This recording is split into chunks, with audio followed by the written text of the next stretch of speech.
I've been reading books of old, the legends and the myths, Achilles and his gold, Hercules and his gifts, and Spider-Man's control, and Batman with his fist. And clearly I don't see myself upon that list. But she said, where'd you wanna go? How much you wanna risk? I'm not looking for somebody with some superhuman gifts, some superhero, some fairy tale bliss. Just something I can turn to, somebody I can kiss. I want something just like this. Do-do-do, do-do-do. Oh, I want something just like this.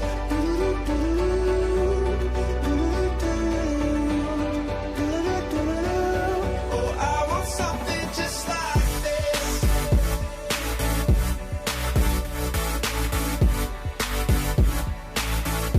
I want something just like this.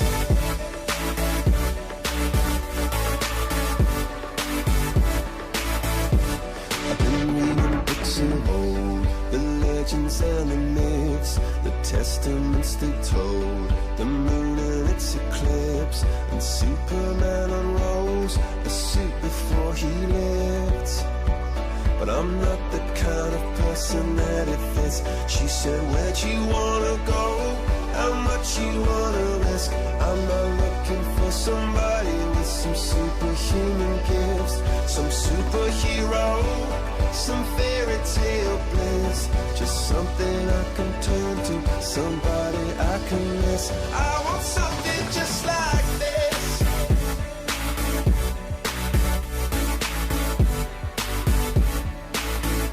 I want something just like this.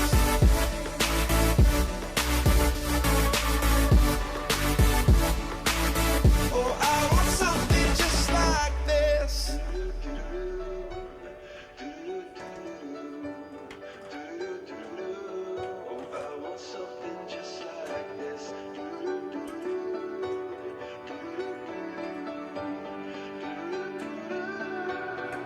Where'd you wanna go? How much you wanna risk? I'm not looking for somebody with some superhuman gifts, some superhero, some fairy tale bliss. Just something I can turn to, somebody I can kiss. I want something just like this.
各位在场的所有贵宾，欢迎大家莅临2017 Computex Conference。今天的议程将要在3分钟后正式开始，我们请各位贵宾尽速就座，谢谢。Ladies and gentlemen, good afternoon. Welcome to the 2017 Computex Conference. This afternoon's program will begin here in about 3 minutes. Please be seated. Once again, this afternoon's program will begin in a few moments. Please be seated.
Ladies and gentlemen, welcome to 2017 CPX Conference.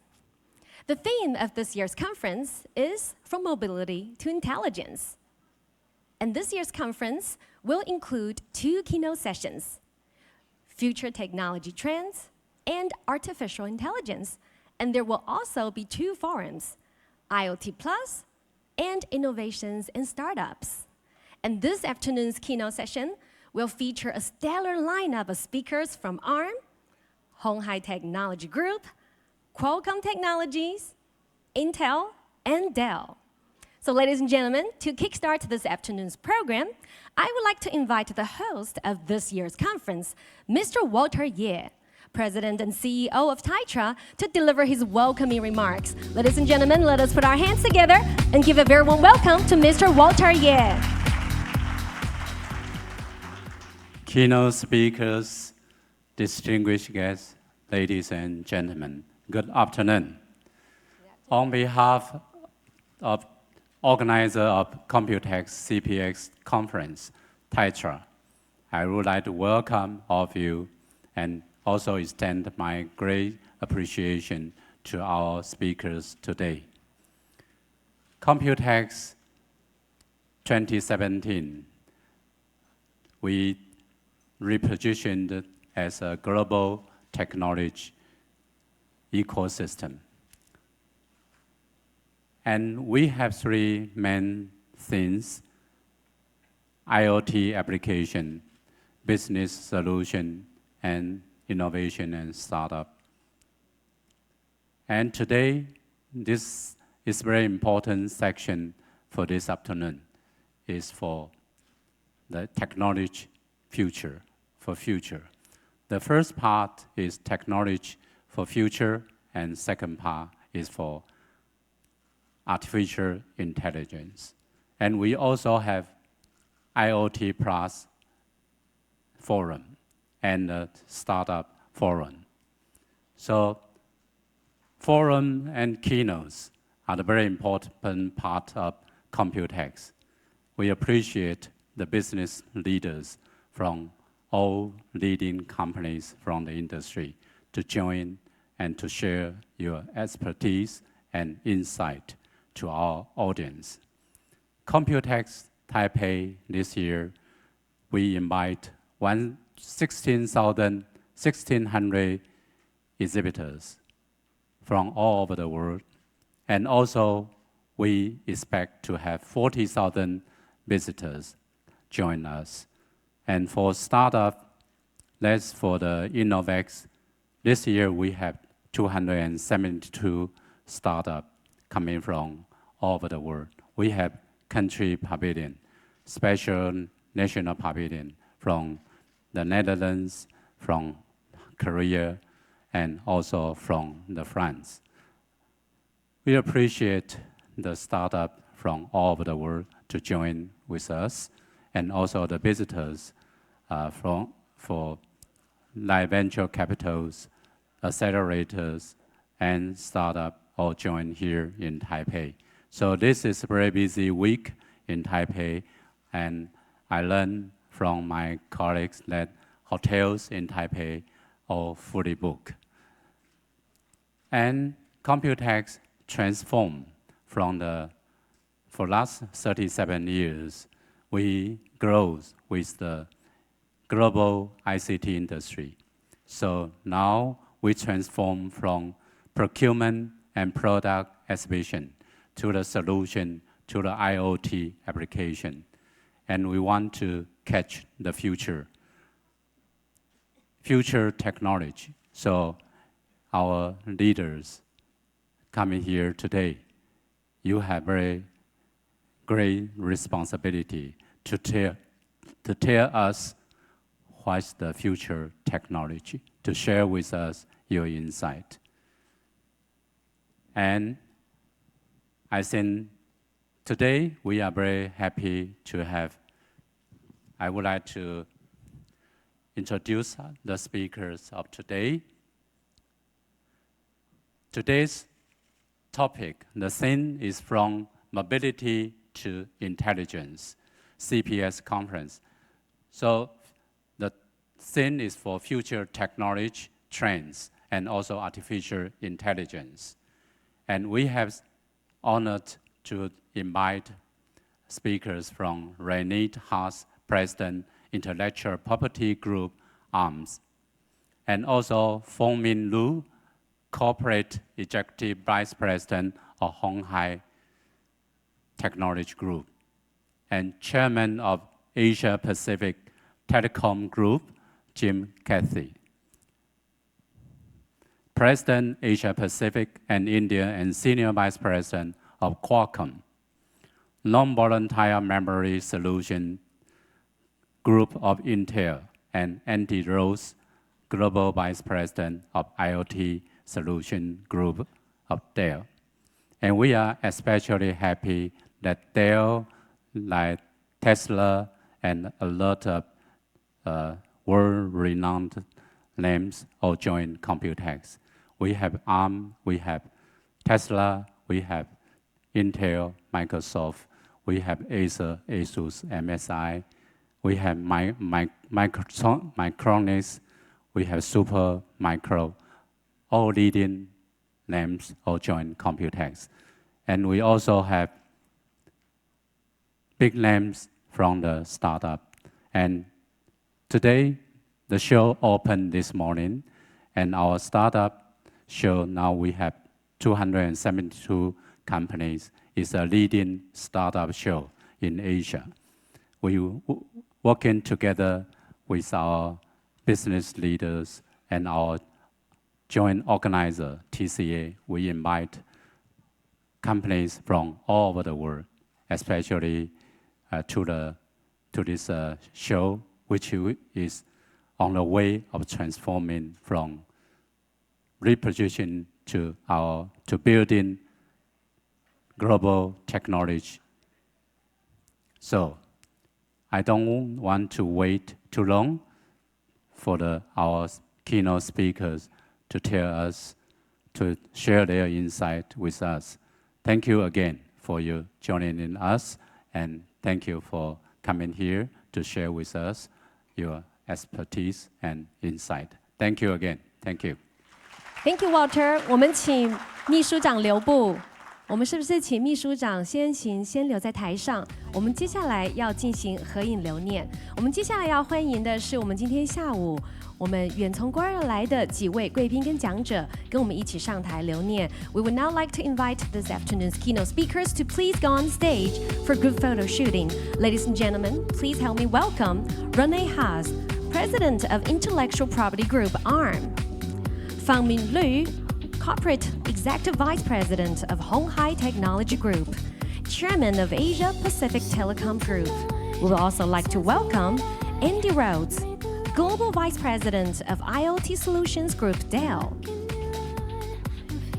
我们在场所有贵宾，是不是能够借用您的双手，为我们今天下午的重量级的贵宾，来掌声来感谢他们今天下午热情的与会。So gentlemen, would you please put your thumbs up? Please put your right thumbs up for the photographers to take a few more photos.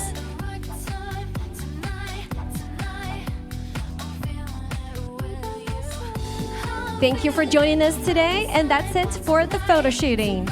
我们再次的感谢台上的贵宾今天热情的与会，我们请所有的贵宾先行回座。Dear guests of honor and speakers, please return to your seat. And now is the moment that we've all been waiting for, the keynote session on future technology trends. There will be 5 keynote speakers this afternoon, as Walter had already mentioned during his keynote remarks. They represent ARM, Hong Hai Technology Group, Qualcomm Technologies, Intel, and Dell. And the very first speaker in the afternoon will be Rene Haas. He's the president of ARM's Intellectual Property Group, IPG, and he's also a member of the ARM Executive Committee. Mr. Haas took over management IPG this year and is responsible for all IPG activities, including product development, engineering, sales, marketing, and commercial operations. So without further ado, ladies and gentlemen, please help me welcome Mr. Rene Haas.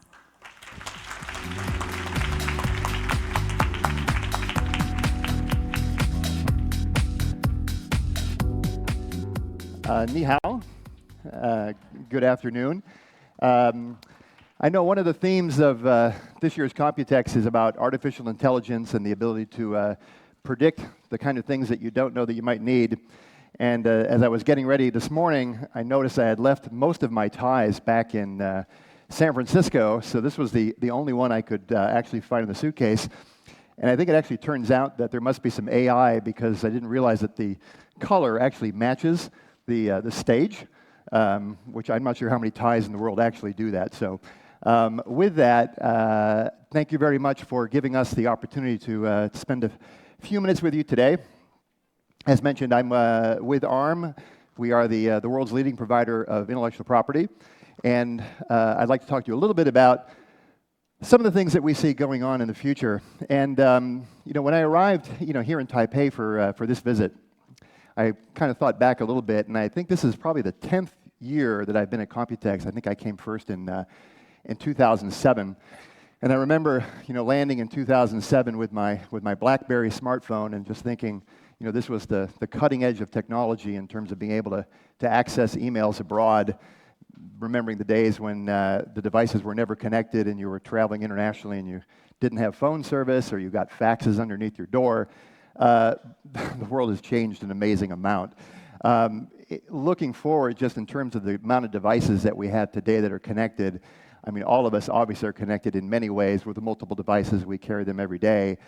And this trend is only going to continue to explode. When you look forward in terms of what the predictions are going forward into 2035, over 270 billion connected devices. And then when you think about the fact that the planet in 2035 is probably going to have about 10 billion people, that's a stunning amount of connected devices. And with those amount of connected devices is an amazing amount of possibilities. And we're obviously seeing that today. And some of the devices that are ubiquitous in terms of artificial intelligence or home devices or things for fitness have brought out trends that didn't exist years ago. I mean, for example, a Fitbit that counts your steps. Who knew that 10,000 steps was actually a goal? That was a number that one tried to achieve, and actually turns out it's probably about the right number, because I know when I do 10,000 steps in a day, I sort of feel it. But that's just the very beginning of what could be done with these type of devices. Today, these are essentially static devices, either devices that take information, they give information back to you in a personal way, but they're not really connected to a greater network. They're not really connected to a broader set of health areas or things that might actually help you going forward. So, these devices that, again, that we look at as being really game changers, there's just a lot more that's going to be happening in this space. One of the areas clearly that's going to be a huge amount of growth, though, is in the area of robotics. I think many of you may recognize this device. ARM was purchased by SoftBank last year, and this is Pepper, who is the SoftBank mascot/robot. I first actually ran into Pepper in a SoftBank mobile shop in Tokyo. These little robots actually come up to you. They have a little tablet in the front. You can actually sign in. You can take your queue in terms of where you're going to be in line to kind of get your service. And right now, I think SoftBank's got several thousand of these devices, not only installed in their shops, but also with partners abroad. But again, this is a very, very early stage type of development. When you think about the type of potential that could exist with robots in the area of healthcare, things like the Da Vinci project here in Taiwan, other areas in terms of personal assistance, this is an area where there is huge, huge potential for growth. When you think about adding things like empathy and feelings and emotions that have to go into what goes inside a robot, there's just a gigantic amount of potential in terms of what could be done there. And this is, again, just scratching the surface. Going forward, when we think about robots and we think about this field in robotics, not only is there a tremendous amount of potential in terms of what can be done from a marketplace, but it is a place where our company works a lot with several partners in this area. ARM develops a lot of leading-edge technology around processors, around GPUs, around vision processors, and in each one of these areas, whether it's either in the mechanical movements or in the positioning or anything relative to how the device needs to operate, this is a critical area where the functionality is very, very important. Inside one of these devices, you can imagine there are hundreds of processors. These processors all have to work with each other. They have to work inside a unison. Security, huge concern. Safety, huge concern. a lot of the elements that kind of go into it really pervade in terms of what the next generation of technology could provide.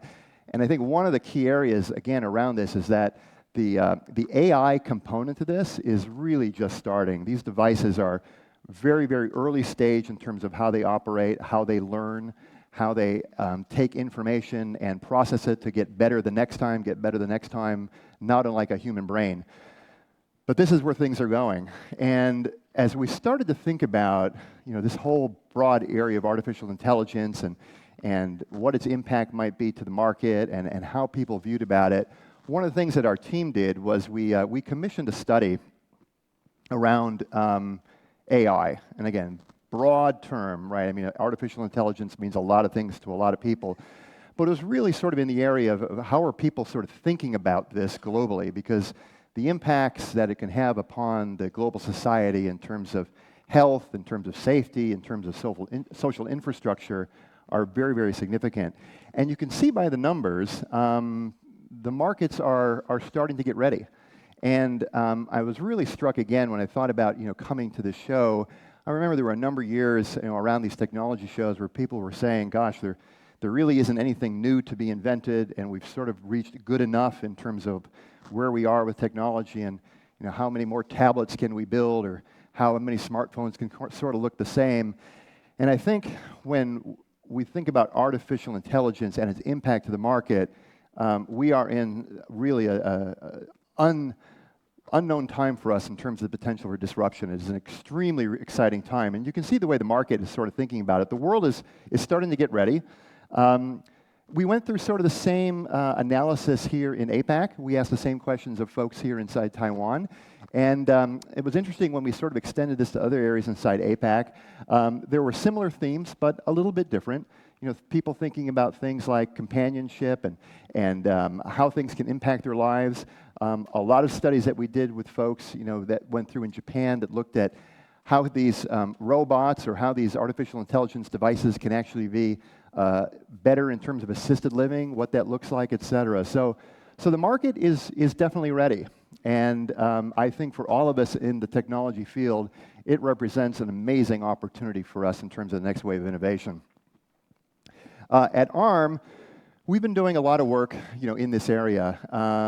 Specifically, when you think about implementing artificial intelligence and complex algorithms at the client level or at the chip level or even at the micro level, there's a lot of things that need to take place in terms of maximizing performance and maximizing the capability of the machine.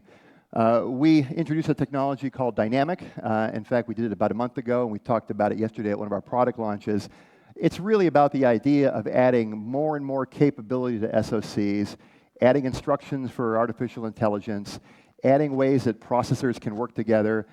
Many of the SoCs that are inside these robots have 2 processors, 4 processors, 8 processors.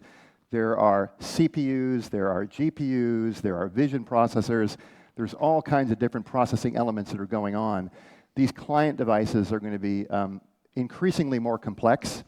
They're going to be increasingly pushing the areas of heterogeneous computing, i.e. more processors on a chip. And even though there's been a lot of talk about Moore's Law and where Moore's Law is going and things are dead, I think everything going on relative to all of these processors inside a single SoC is a gigantic opportunity. And for us, we've invested very heavily in this area, and we think it's extremely important going forward in terms of what the opportunity space looks like. And that really leads itself to fundamentally what the world looks like in terms of AI and in these chips and in the cloud and in the client. And one of the trends that we see kind of going forward is that AI is not just about a chip. AI is not just about a client device. AI is not just about a network device. It's really a continuum of devices across a broad ecosystem requiring many partners to work together. One of the things that we're most proud of at ARM is how we work with a broad set of ecosystem partners, people who are in the software space, people who are in the hardware space, people who are on the client side. And going forward, if we kind of think about where the world is sort of going, in the early days, a lot of these devices operated rather independently. But as the trend sort of moves forward, there is going to need to be very, very significant system-level implications. This is, again, uncharted water for the industry relative to working together, developing standards, developing ecosystems around each one of these nodes. Each one of these areas will be a high level of complexity.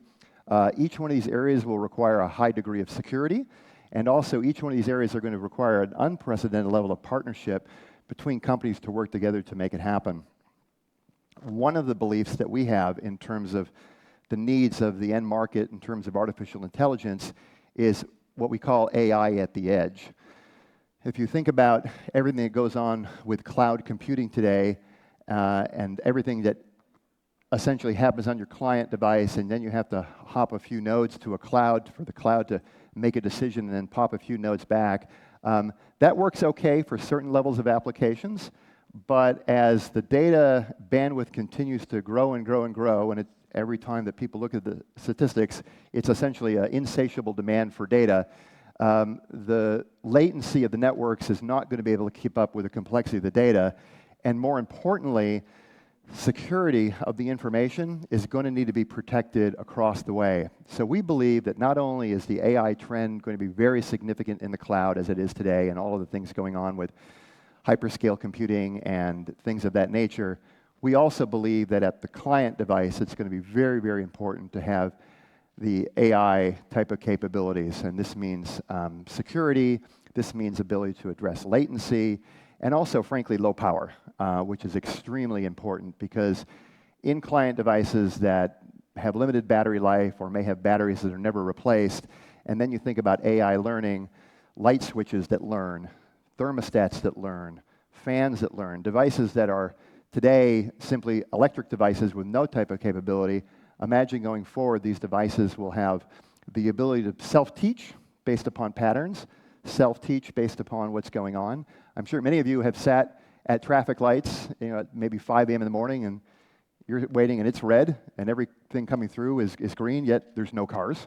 That's really a simple example of something that needs to improve to be a learning-based system that can not only learn based upon the time of day, but is doing real-time analysis in terms of traffic flow and things of that nature.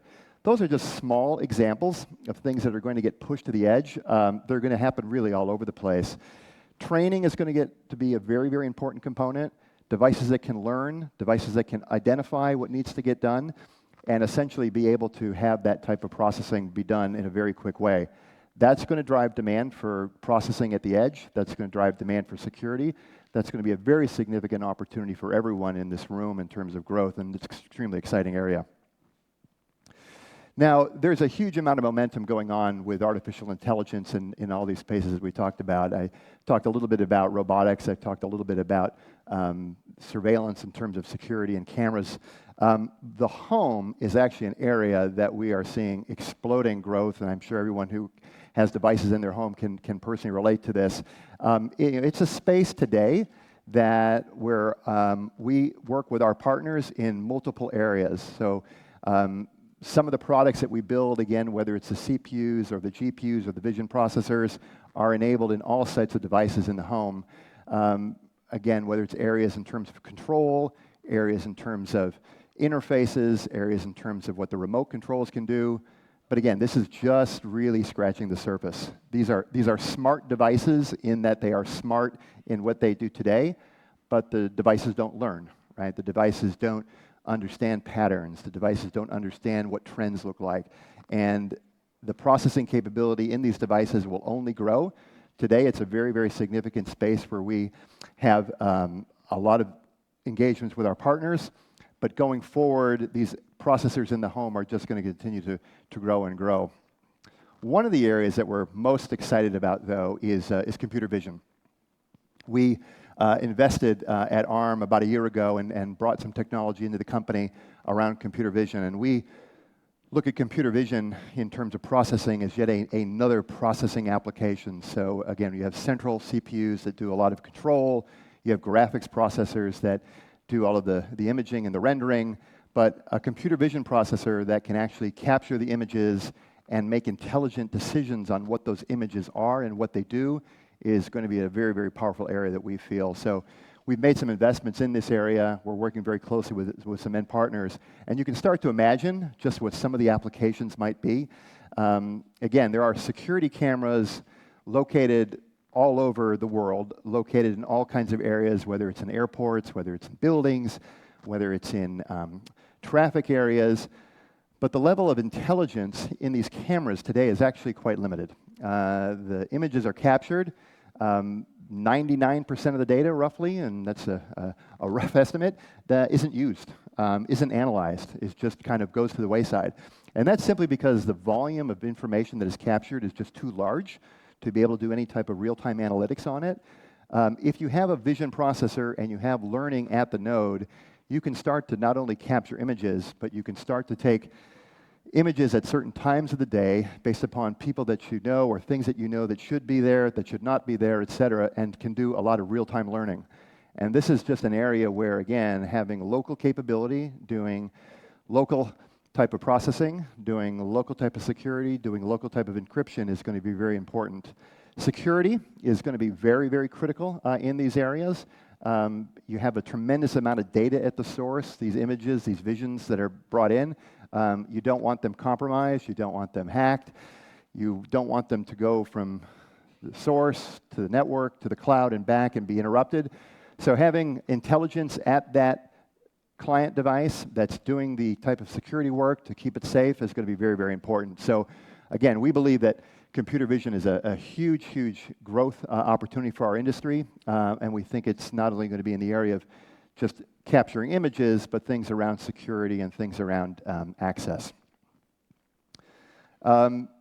One of the other areas that we're hugely, hugely excited about, and you see a lot of it continuously being talked about, not only at this show, but many others, is the automotive area. Automotive for us is a giant computer network, the way we think about it at ARM.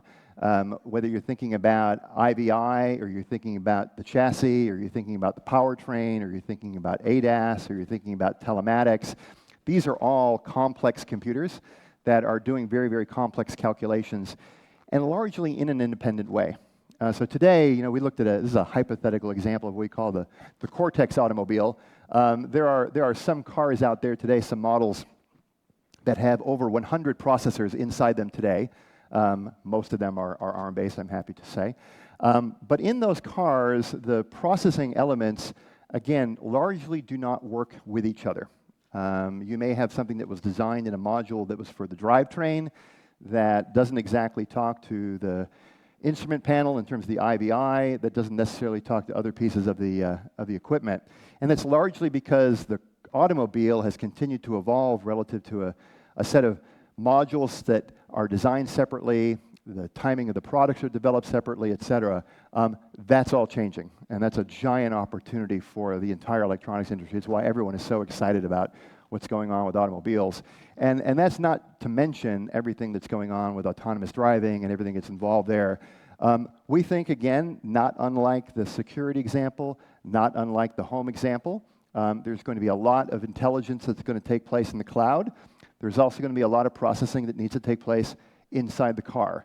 And it's going to need to take place inside the car locally, decisions made locally, decisions that can't go back and forth to a cloud-based device to make a decision on where to go. And that's both a function of latency, but also really a function of real-time safety. You don't want cars that can have to depend on other cars in terms of how they move back and forth. So the automobile industry is really at an inflection point. I think everyone here realizes that with everything that's going on.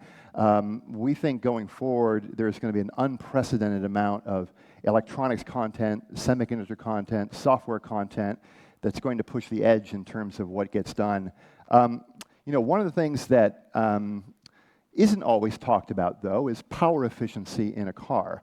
Now, a lot of folks will say, how can you possibly have a power issue in a car? You've got a large battery, you've got a large engine, you're generating a lot of power. This is a little component. How can you possibly be worried about power?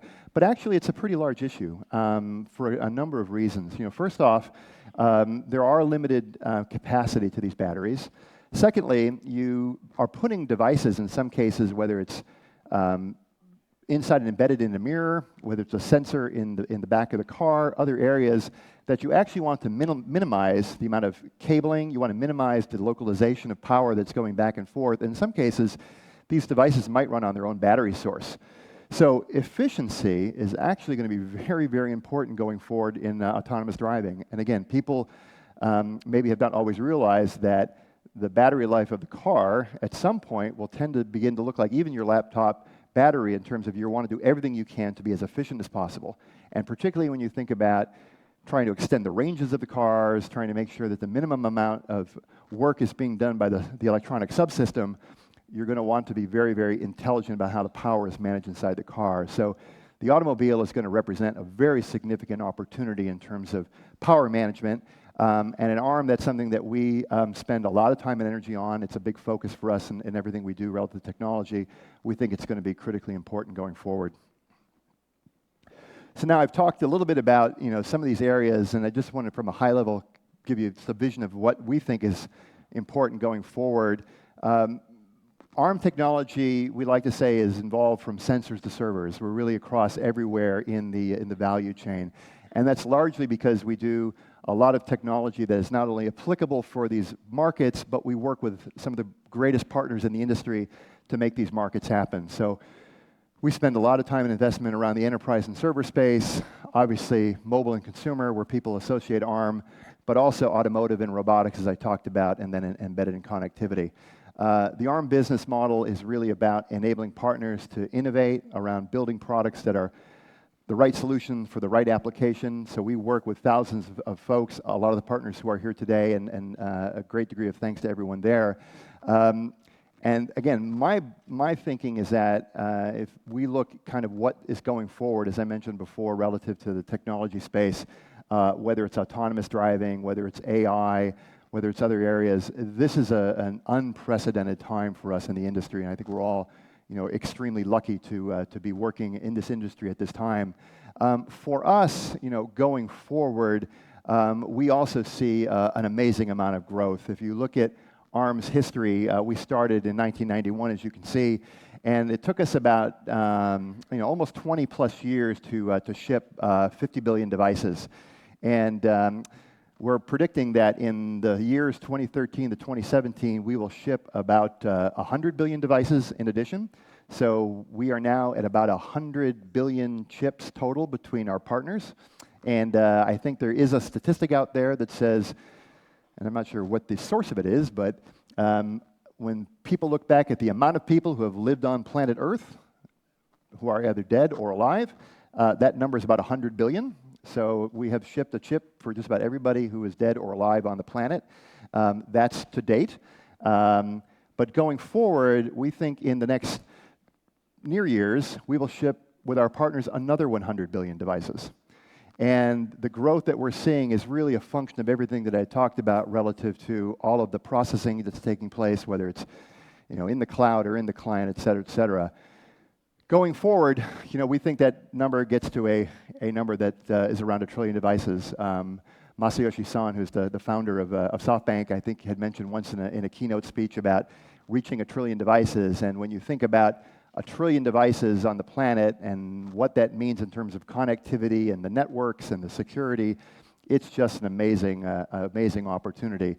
And we think with that, ARM, but more importantly, ARM with its partners, the ecosystem, the key partners that we have in Taiwan, are really on the cusp of doing some amazing things together. And we like to think about it in terms of what can really be done and what can be architected and what is possible. So with that, I'm going to close here, and thank you very much for listening to my talk here at Computex. A small video to close the session. Thank you.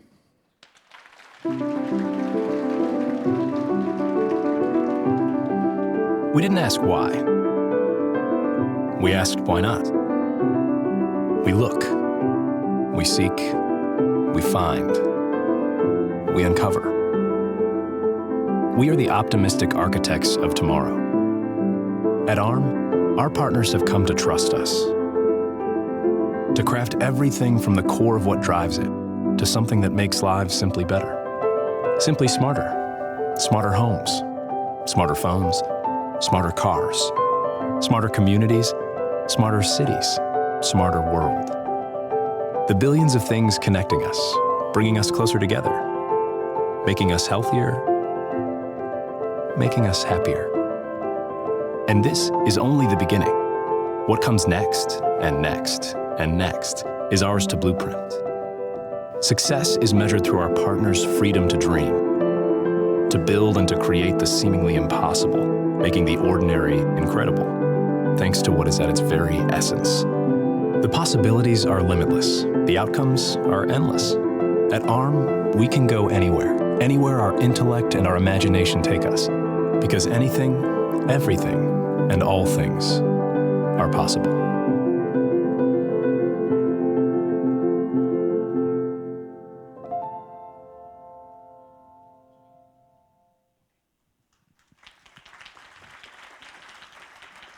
Thank you, Mr. Rene Haas, once again for joining us this afternoon. And ladies and gentlemen, today's second keynote speaker will be Fangmin Liu. He is Corporate Executive Vice President of Hon Hai Technology Group, as well as Chairman of Asia Pacific Telecom Group. Mr. Liu leads Hon Hai's Cloud and Network subgroup and plays a crucial role in extending the group's entry into the telecom broadband service, as well as digital convergence market. And before his presentation begins, I would like to remind you that any sharing, distribution, dissemination, online or in the physical manner of any of the presentations and their contents today are prohibited without obtaining prior approval from the original authors. 在今天接下来的这场演讲开始之前，我们要再次的提醒在场的所有的贵宾，今天所有的演讲的内容的上网、分享、报道或者是转载，请您务必要取得原作者的同意。So without further ado, ladies and gentlemen, please help me welcome Fangmin Liu to the podium.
President, Asia Pacific and India.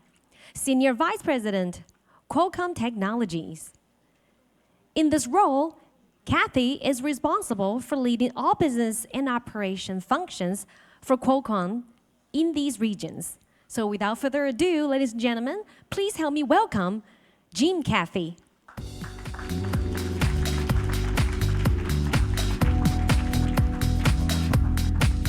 Good afternoon. It's a pleasure to be here. I will tell you, they told me that the conference was running a little bit ahead of schedule. They said somewhere around 15 minutes. So I came over early. And then I found out that the Honorable Fa-Ming Liu was speaking in front of me. I said, there's no way they'll be ahead of schedule. They'll be behind by 10 minutes. Fa-Ming Liu, very difficult to follow you, but also good to see you. Qualcomm has been in Taiwan for a long history, a long, deep history, over 20 years here. And in that 20 years, we've built the company primarily out of the mobile business. And the ecosystem, as it's grown in Taiwan, we've grown along with it. And it's only gotten bigger. Bigger in the fact that we expanded into IoT, we expanded into automotive. And just recently, in December, we actually expanded even more into compute. Many of you in the room probably remember that in December this year, both Microsoft and Qualcomm announced Windows 10 on a Snapdragon platform. Very compelling, especially when you look at the infrastructure that's here in Taiwan and the mobile technology that Qualcomm has. We're now able to leverage that mobile technology, the low power and the connectivity that comes with it, and develop new products here in Taiwan. Now, when you look at that, what does it do for the consumer? It actually allows for some very super thin devices. Super thin devices that are always connected. But more importantly, what I think about, it makes me excited, is it's not just that announcement, it's not what we're doing and leveraging here in Taiwan, it's what are those devices going to look like when we get to 5G? Wow, now you're truly talking about untethered gaming in VR.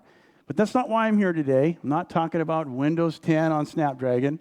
Some of you are smiling, some of you are frowning. I'm actually going to talk about 5G. And on 5G today, the presentation, I'm going to touch just a little bit about the market impact, a little bit on social and economic impacts, a little bit on some of the applications and the requirements. Some will also be a little bit on 5G NR and what the status of it is, especially with the trials, because without the trials, you don't get deployment. Without deployment, the consumer doesn't get a chance to actually use it. But more importantly, as I go through this presentation, there's a common theme that will be very obvious over time. And that common theme is LTE plays a big part in enabling 5G. It's not just LTE and where it is today, it's LTE and the advances that will come tomorrow. It plays a big part in enabling 5G, and it even exists. So look for that main theme as I go through these slides. So let's start this. And what I want to start with is this economic impact, or what we call the 5G economy. Qualcomm actually commissioned a company to review what the impact of 5G was going to be overall, globally. And it was actually interesting. We saw the impacts come, but it wasn't just economically, it was actually social impacts. Social impacts to the level, because it's so pervasive, that it would be almost as important, or maybe as important, as what we saw when electricity was developed and electricity was deployed. Some of the same thoughts even migrate towards automotive. Think about when automotive first came to the market, and when it first came through Henry Ford's factories and it was mass-produced, and it was available to everyone at a reasonable cost. The actual study talks about this, and it says, hey, that's possible. 5G could be so pervasive across all the industries and across all social and economic stratuses that it could be that impactful. More importantly, for some of you in the crowd, especially if we have any financial consultants in the crowd, you'll like some quantitative numbers. Quantitative numbers like, in 2035, 5G's economic benefit could be around 12 trillion. 12 trillion. That's a big number. And the top 3 areas would be manufacturing, information and communications, wholesale, and retail. To put that in perspective, this is nearly as much as all consumers in the United States spent in 2016. It's more than China, Japan, France, Germany, and the UK combined last year. It's fairly significant.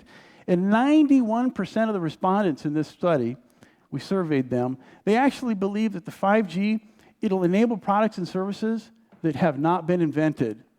So much of what you're going to see in the 5G, it's not here yet. It hasn't been invented because it's just getting to be enabled. What about the jobs? Jobs, 22 million jobs worldwide. The value chain alone could generate $3.5 trillion in revenue in 2035 and support up to 22 million jobs. 22 million jobs, just to put that in perspective, that's larger than the population of Beijing. Over time, the total contribution of 5G to the global GDP growth is expected to be equivalent to the country of India. Anyone know how big the country of India is when you compare it to the others? It's number 7. India ranks as the 7th largest economy in the world. So you're going to see this growth will come from many businesses of all kinds. It really shows that 5G is very pervasive. So what is this 5G and what are we going to see?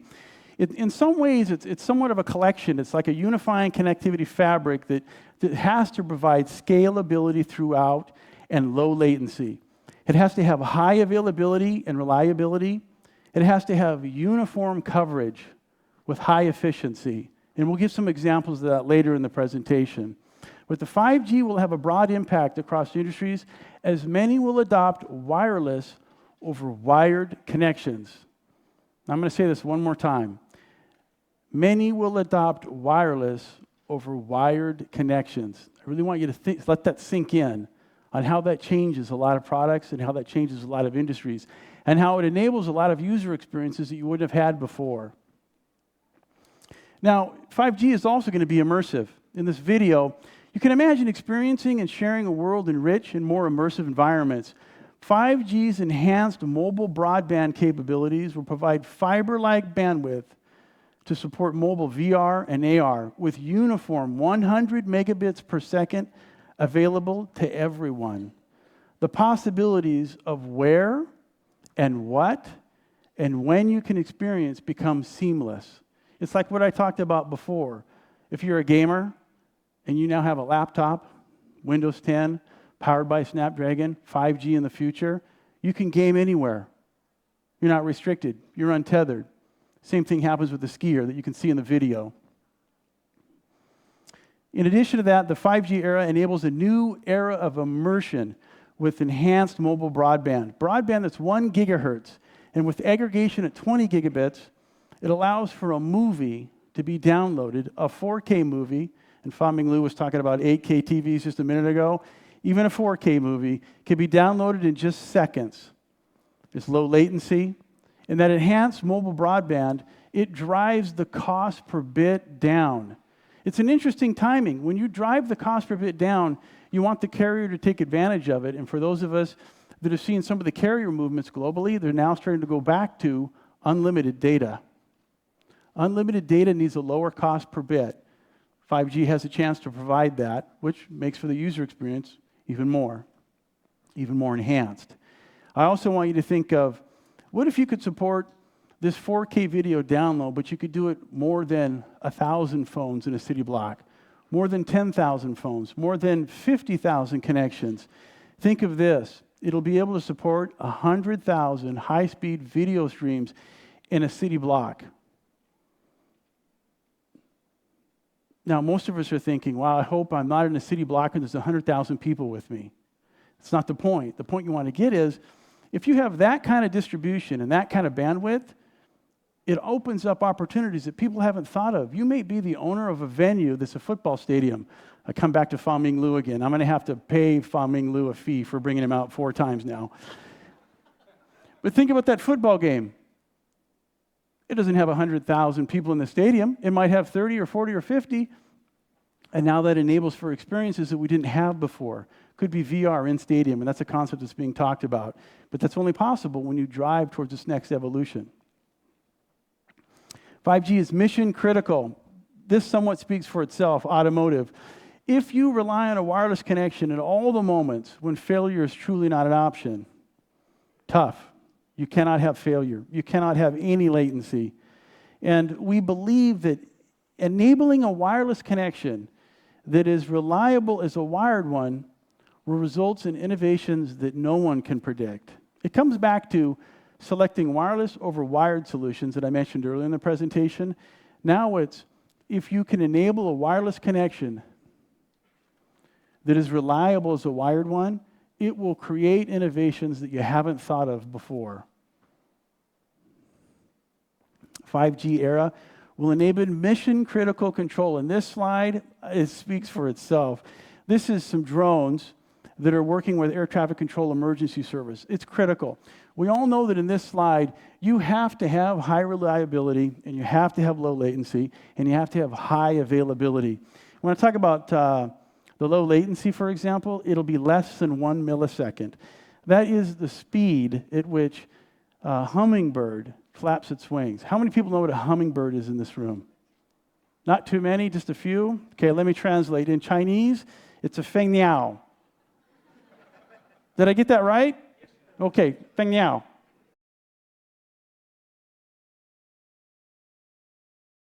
Billions of connections. How do you support that? You support that with 5G and the supporting wireless technologies that come with it. 5G is also massive IoT. It'll be massive IoT, but this does require some development, and this requires some effort. It requires high power efficiency connectivity. It also requires low complexity devices to reduce costs. They cannot be complex. They have to be lower cost. And we need some long-range solutions for some of the more challenging environments, especially in some of these cities. Once again, when I mentioned before, there's a common theme in this presentation. LTE will provide a foundation, and Qualcomm is driving the cellular IoT, scaling down to very low data rates, tens of kilobits per second with narrowband IoT. I want you to also imagine, as you drive this technology, what would it be like to have batteries that lasted 10 years in these applications? 10 years in deployment of hundreds of thousands of devices per cell. LTE advances continue to lead the way for 5G, continued theme of this presentation. Nevertheless, 5G new capabilities include enhanced mobile broadband, mission critical, and massive IoT. But it requires continued LTE advances, gigabit LTE, cellular V2X, cellular IoT. Even new technologies like ULL are important developments as we move towards the 5G solution, the ultimate 5G solution. All of these technologies will build the fundamental building blocks of 5G and are starting to deliver to that vision as we sit here today. I'm also trying to figure out how to get back to this water bottle. I'm slowly getting there. QC is driving, Qualcomm driving LTE also to be more efficient in IoT. IoT has different requirements. It actually has much stricter requirements when it comes to power, and it gives a little bit on the bandwidth requirements. Cat 1, for example, right? It needs to be speeds up to 10 megabits per second, but it's for energy management and wearable type applications. You've got M1 for lower power, but it doesn't have to be as much as maybe 1 megabits per second. You'd use that in healthcare or object tracking or city infrastructure. And narrowband IoT, the most power sensitive, and the lowest throughput, maybe tens of kilobits per second, using it in smart meters and smart buildings. Where is this gigabit LTE? Now, it's moving pretty quick. If you look at the slide behind me, the blue color countries that are behind me, those countries have already started trials of gigabit LTE, and they have already announced planned deployments of gigabit LTE.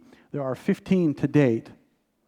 There's an even larger number of operators, 47 operators in 37 countries. Those are the dark blue dots behind me, are preparing for gigabit by trial and deploying essential building blocks. The essential building blocks to pull all this together, it's 3xCA, it's 256 QAM, it's 4x4 MIMO, it's LAA.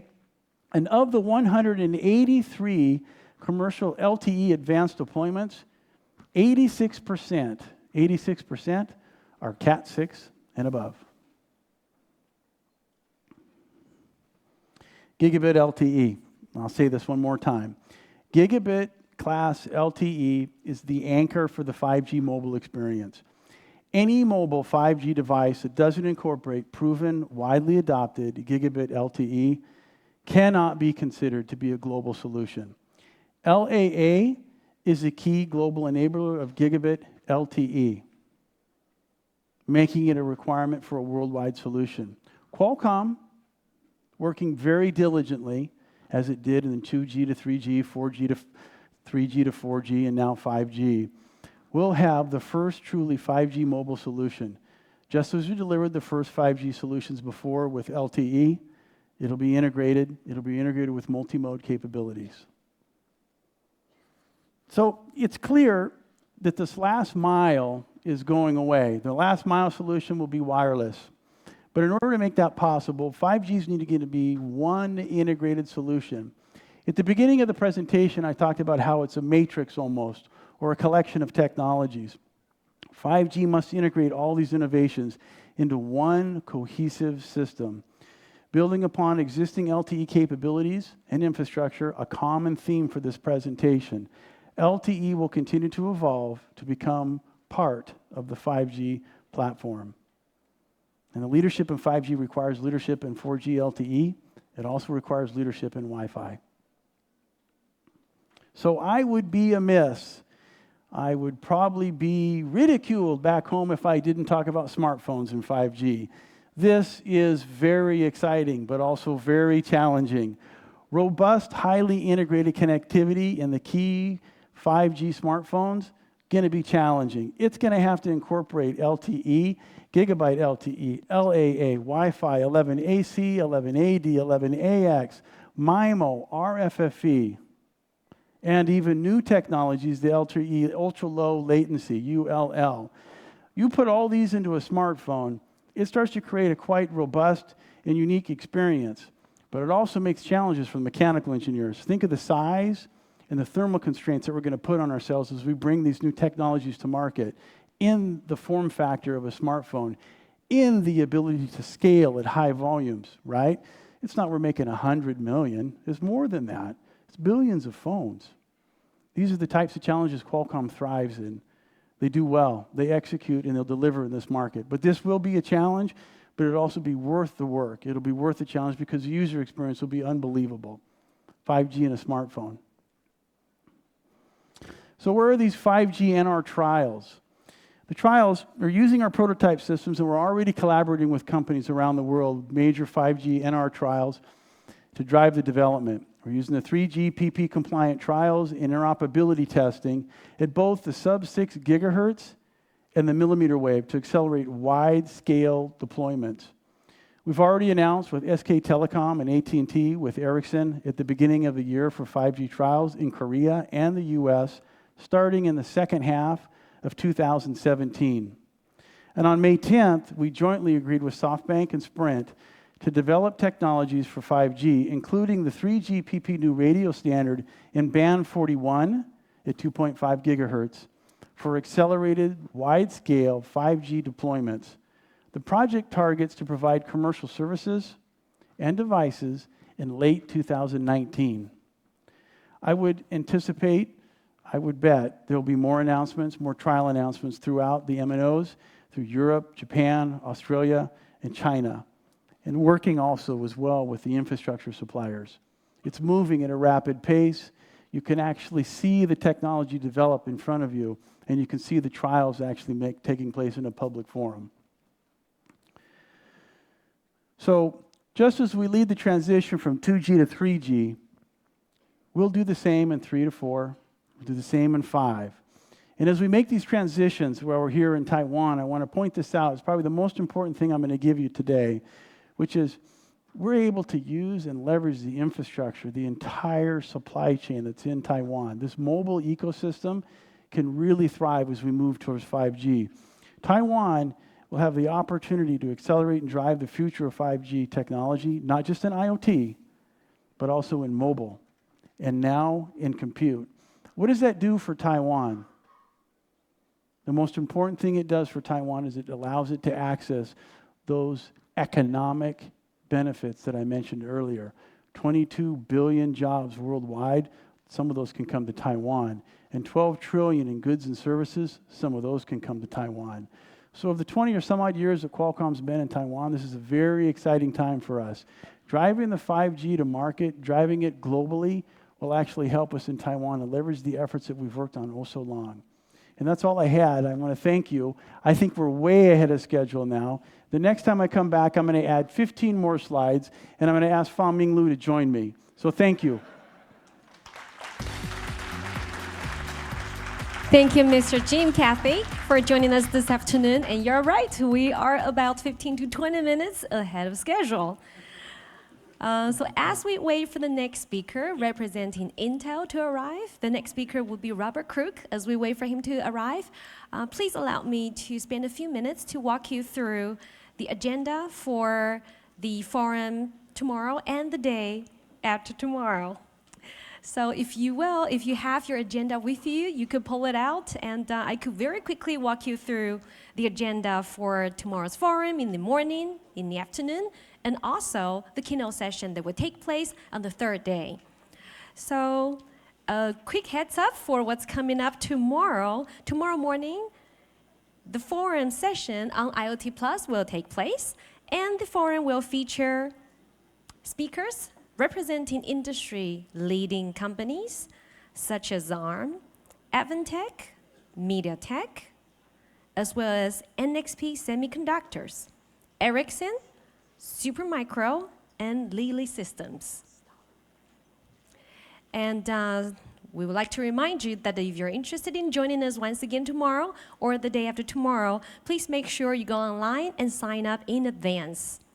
And also, there will be, like I mentioned earlier during the opening for today's forum, there will be 2 keynote sessions on future technology trends and artificial intelligence. There will also be 2 additional forums featuring IoT Plus and startups and innovations. So our next speaker will be Robert Crook, Senior Vice President and General Manager of the Non-Volatile Memory Solutions Group at Intel Corporation.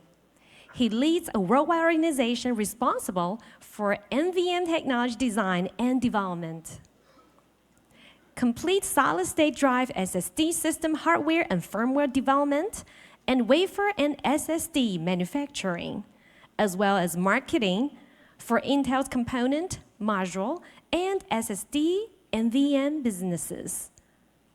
Mr. Crook would like to begin his presentation with a short video.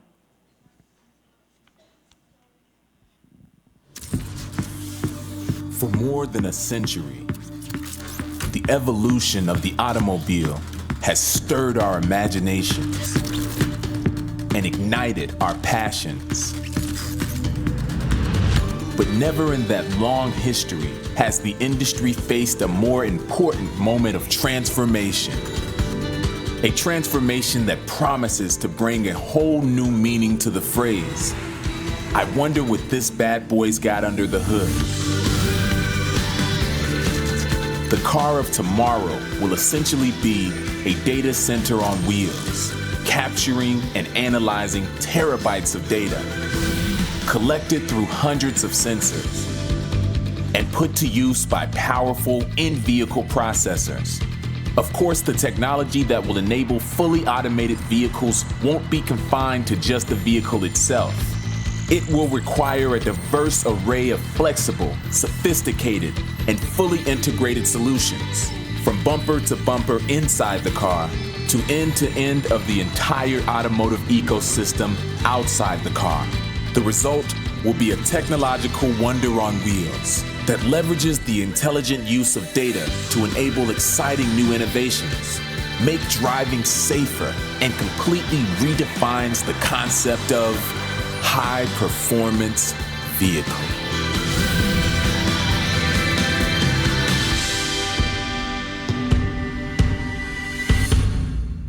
And ladies and gentlemen, without further ado, please help me welcome Robert Crook.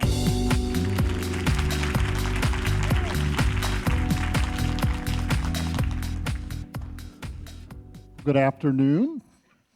I'd like to extend my personal welcome, and of course from Intel as well, for joining us here at Computex 2017.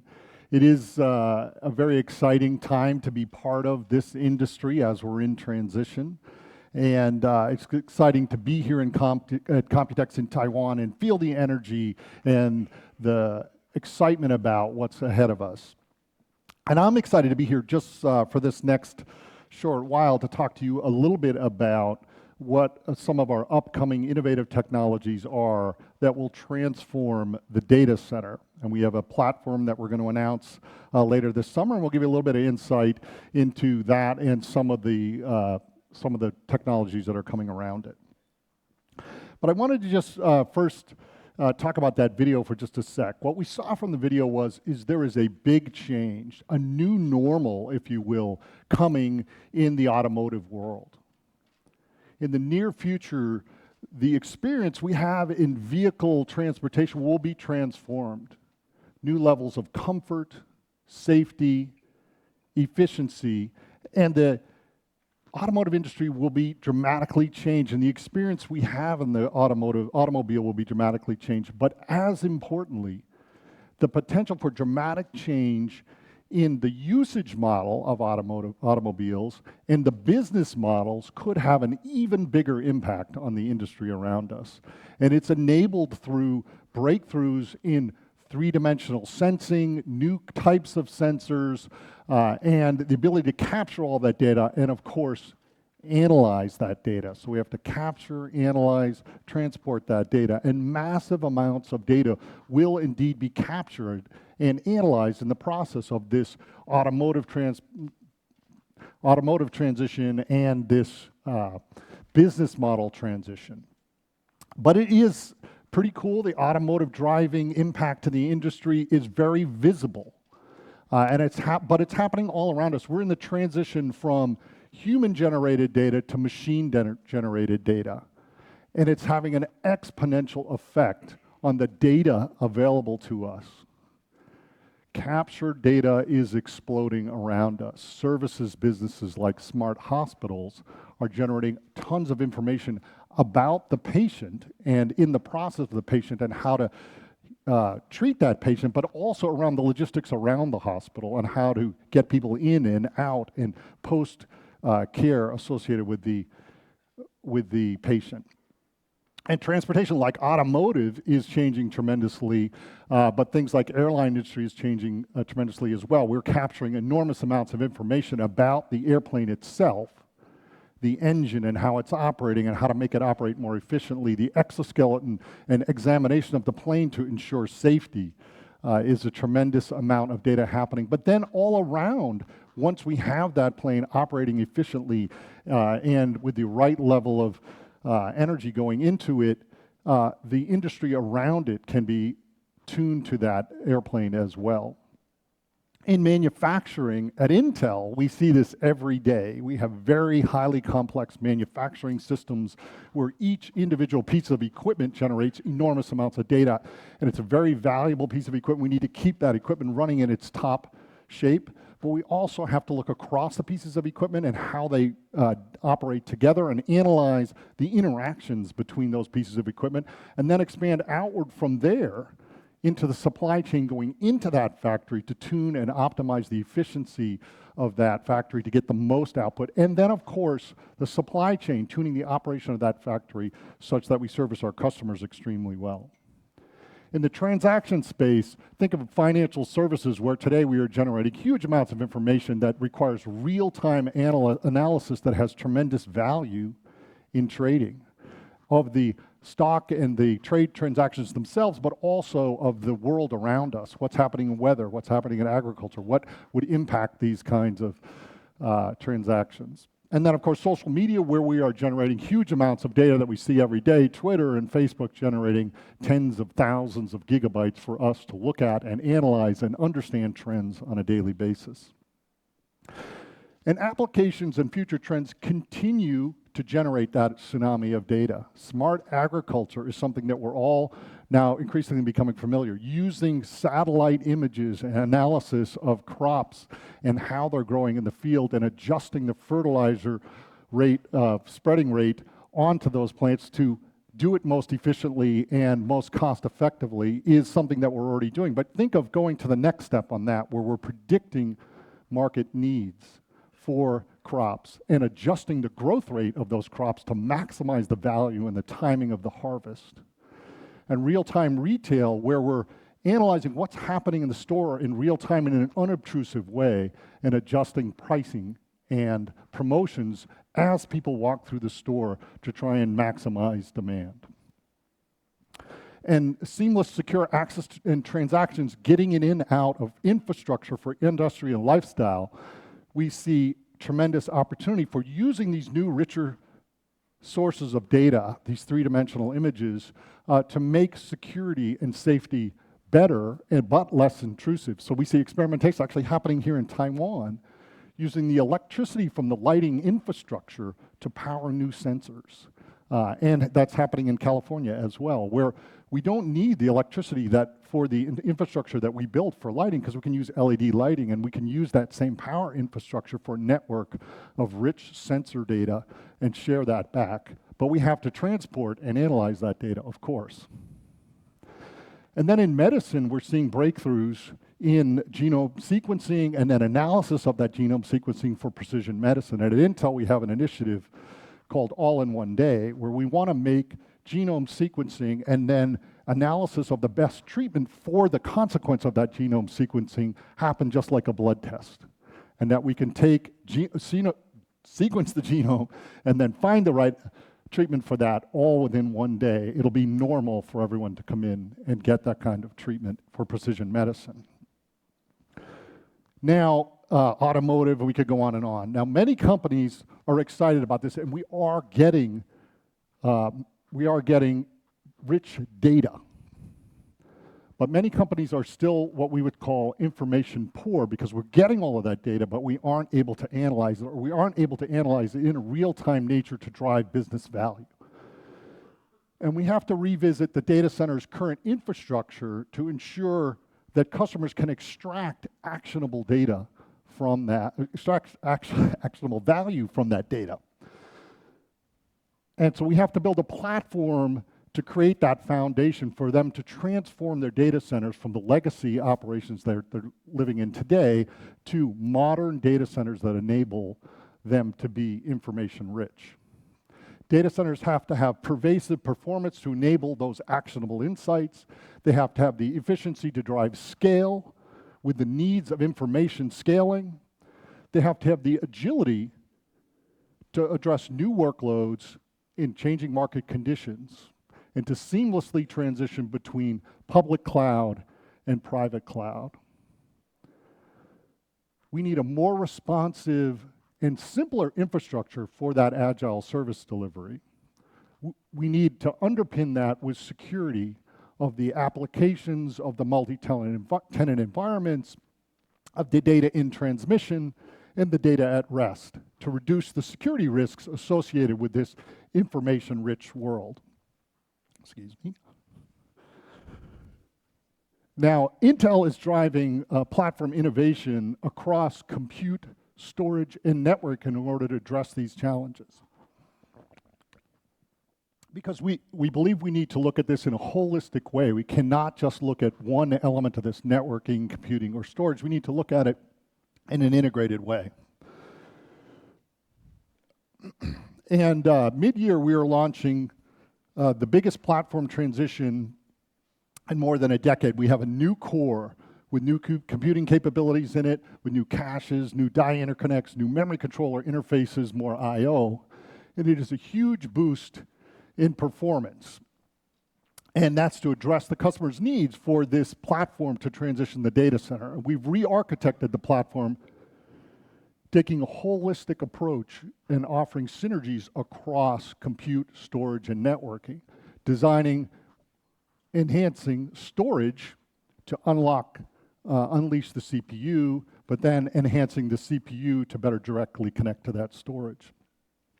And we're creating a scalable processor family that enables a validation cycle across all of these offerings at the same time to help customers with validation and deployment. Excuse me. Now, we're also simplifying our processor lineup and the branding associated. So we'll have one CPU that has a certain set of features that will scale across single processor through multi-processor families, and then a branding structure that's based on metals to easily communicate the capabilities of any one individual processor.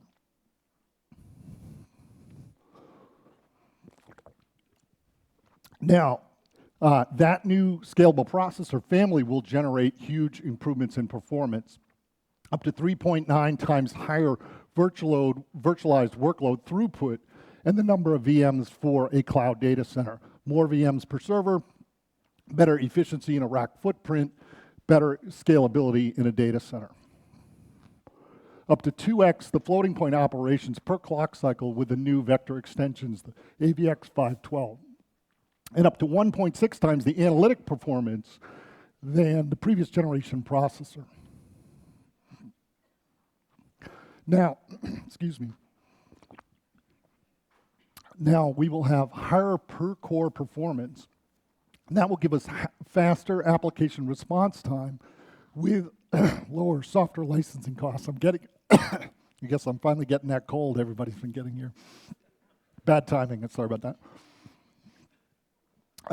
So higher per core performance, and that gives us better response time in any one given application. It also helps us lower software licensing costs to lower the TCO in the data center because we get more output per application, per core, per license. And we get higher socket level performance by having more cores per socket. And that helps us with increased multi-tenancy performance. Sorry, here we go. That increases performance for multi-tenant operations and VM density for clouds, right? That allows us to get better scalability within the data center. And it also helps with parallelizable workloads as well. So if we've got multi-threaded workloads, we'll see the benefit from those multi-core environments. And to help also, we need to get higher memory and I/O bandwidth because we can need to feed that microprocessor as well. And we'll get more memory bandwidth via added memory channels with high performance DRAM input. And we'll get more PCIO bandwidth versus the prior generation with more PCI lanes leading directly into the CPU. And we'll get new, richer chipset and I/O features with the new platform as well.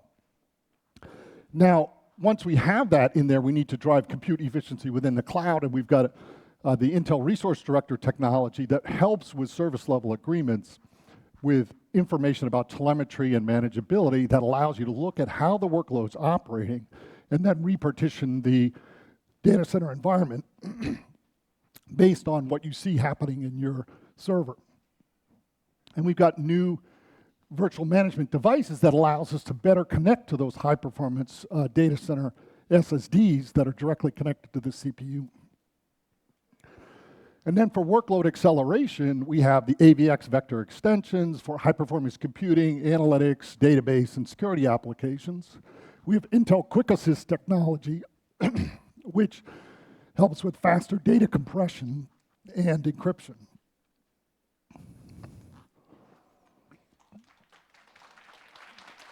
I'm hanging in there. So we have for data compression, so that's for data during transit and of course data at rest, and then for getting efficiency, and then encryption for data transmission and data at rest. And then for algorithmic workloads for specific programmability, we've got FPGAs, and that allows us to speed up server and storage and networking algorithms dynamically as they evolve. And then my favorite area of discussion is the storage portion of the platform. And for the longest time, hard disks have been the bottleneck to the data center. And about 10 years ago, we started a march on solid-state drive, driving non-volatile memory into the data center. And 10 years ago, that industry was a $0 billion business.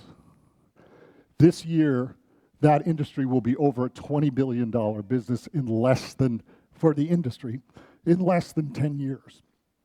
And that's because there was a very real problem to be solved. The scalability of the data center was bottlenecked by access to data.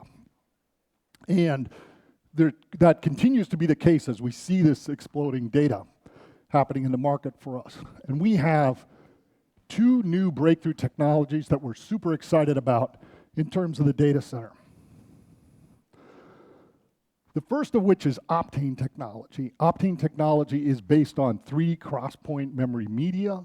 3D cross-point memory media is what it sounds like. It is a cross-point memory architecture that allows for very fast, non-volatile access to byte-level granularity of data. So we get very low latency access to data. And we don't have to do block erasers like we do with NAND-based technology. And so it allows for very high performance when turned into an SSD storage, very low latency, fast, all the time, high bandwidth. So you don't need to push high queue depths, high workloads into it in order to get that performance. And the quality of service that you get out of that solid-state drive is very, very high, even under high write pressure. So it's very symmetric in its performance, and so you'll get high throughput and low latency even under high write pressure. So super excited about that. It will be great for caching applications and for database type applications that really dependent on low queue depth, low latency access. 3D NAND is a fundamental breakthrough in NAND technology that we've been waiting for. And we have been in 2D NAND decreasing the dimensions of the memory cell for 20 plus years. We've been thinking of it as like a checkerboard of squares where we're making those squares smaller and smaller, getting more and more cells onto a given checkerboard at any one given year. And making them smaller and smaller. Then we're increasing the number of bits per cell, 1 bit per cell, 2 bits per cell, 3 bits per cell, so that we're using fewer and fewer electrons on that. And we really reached the end of scaling there, and we needed a fundamental breakthrough. And 3D NAND enables us to go into the third dimension. So we have a cube of memory cells, if you will, instead of just a checkerboard of memory cells. And it actually allows us to accelerate Moore's law. So instead of fighting the electron reduction problem, we have more electrons. We have 10 times the number of electrons than we had actually on 2D NAND. And it allows us to accelerate the pace at which we can drive density. What does that do in terms of the data center? That enables us to pull more data off of slow hard disks onto non-volatile memory. And that enables us to do more analytics, more real-time analytics on that data in order to bring data to value for businesses. Now, once we have that very fast storage in terms of Optane or in terms of much bigger data onto NAND-based SSDs, we need to optimize the platform and the CPU in order to take advantage of that. We want to take those fast storage devices and directly connect them to the CPU, but we need to think about how we attach that to the CPU. So we've been making modifications to the CPU in order to do that. So we have something called volume management device that allows us, it's an enhancement to the way PCIe works in our CPU, and it delivers seamless management of those NVMe SSDs to enable hot plug removal without OS interference. It allows us to minimize service interruptions during drive swaps, and it allows us to improve virtualization of that storage as well. And then once we have this low latency storage, we also don't want to put a host bus adapter in between us and the storage. We don't want the delay associated with that. We don't want the cost associated with that. We don't want the power associated with that in the data center. So we want to remove that and do direct attach of those storage devices onto the CPU. A new capability we call VROC, or Virtual RAID on Chip. And this allows us to use the host CPU and some software as the RAID system. And this allows us to get rid of that power, get rid of that cost, get rid of that delay to the data. Because remember, it's all about getting actionable insights from that data. And anytime we delay access to data, we slow the system down. Now, in our platform that we're bringing out next summer, we'll of course enhance the integrated networking. It's the JustWorks networking with billions of ports shipped by Intel over time. But we're also excited about the Intel Ethernet 700 series, which is really the foundation for server connectivity. This is an added card in the cloud in telecommunications and enterprise. And it delivers performance across a wide range of network port speeds, and it offers intelligent offloads and sophisticated packet header processing, and the quality that you'd expect from Intel in terms of open source drivers and the quality of the devices themselves. The 700 series is going to come in 10, 25, and 40 gigabit Ethernet speeds to allow you to adapt to what your current infrastructure is, but also move forward. And it will have an enhanced data plane developers kit, which helps us support network function virtualization. So it has a series of libraries and accelerators and drivers that help you do replacement for network functions. Now, for high-performance computing, we need interconnect too, but we need it in a very efficient way for high-performance computing. And the OmniPath architecture is a complete end-to-end fabric solution optimized for high-performance computing. And that interconnects either Xeon CPUs or Xeon Phi CPUs with 100 gigabit links optimized for high-performance computing. So it's a very low latency fabric with very high messaging rate. And in just its first year of production, the OmniPath has enabled very high performance computing clusters all around the world. And in fact, 28 of the top 500 computers in the world take advantage of OmniPath technology in just its first year. And the highest performance computing cluster in Japan, which is an 8,000 node Xeon Phi system, takes advantage of OmniPath. Now, when we look forward though, we're looking at networking, and we can see that the transportation of networking inside the data center is becoming incredibly important. And silicon photonics is key there. We need the networking inside that data center to grow as well. Network bandwidth needs to scale seamlessly with low latency across the data center, not just locally. And we need a fully integrated silicon photonics to do that. Intel Silicon Photonics is the only solution with the hybrid laser technology that gives this 90% coupling efficiency that you need to drive cost and scale. And the high-density optical interconnect really does deliver unmatched manufacturing capability for us that allow us to scale into higher bandwidths cost-effectively and efficiently. We're in high-volume production with this already with several cloud service providers who are using this across top-of-rack, to leaf and to spine inside the data centers today. And when we look at where data is going, we see that the data inside the traffic inside the data center is growing at about 2x per year, and we're going to need to continue to grow that capability. And we're planning on getting to 400 gigabit optics soon, and so stay tuned for more about that. Now, inside the data center, we know that there's specific algorithms that need tuning and with acceleration. We're doing a number of different things there. First and foremost, we have the Quick Assist technology that's inside the CPU. And it provides hardware acceleration for compute-intensive workloads like cryptography and data compression. And that enables us to get secure browsing and email and more secure search and data transfers and better security within the data center for multi-tenant operations. And for storage, it enables for real-time data compression at the CPU at line speeds and as well as secure storage. So we can do the encryption on the CPU and it's encrypted all the way through the data path to the storage.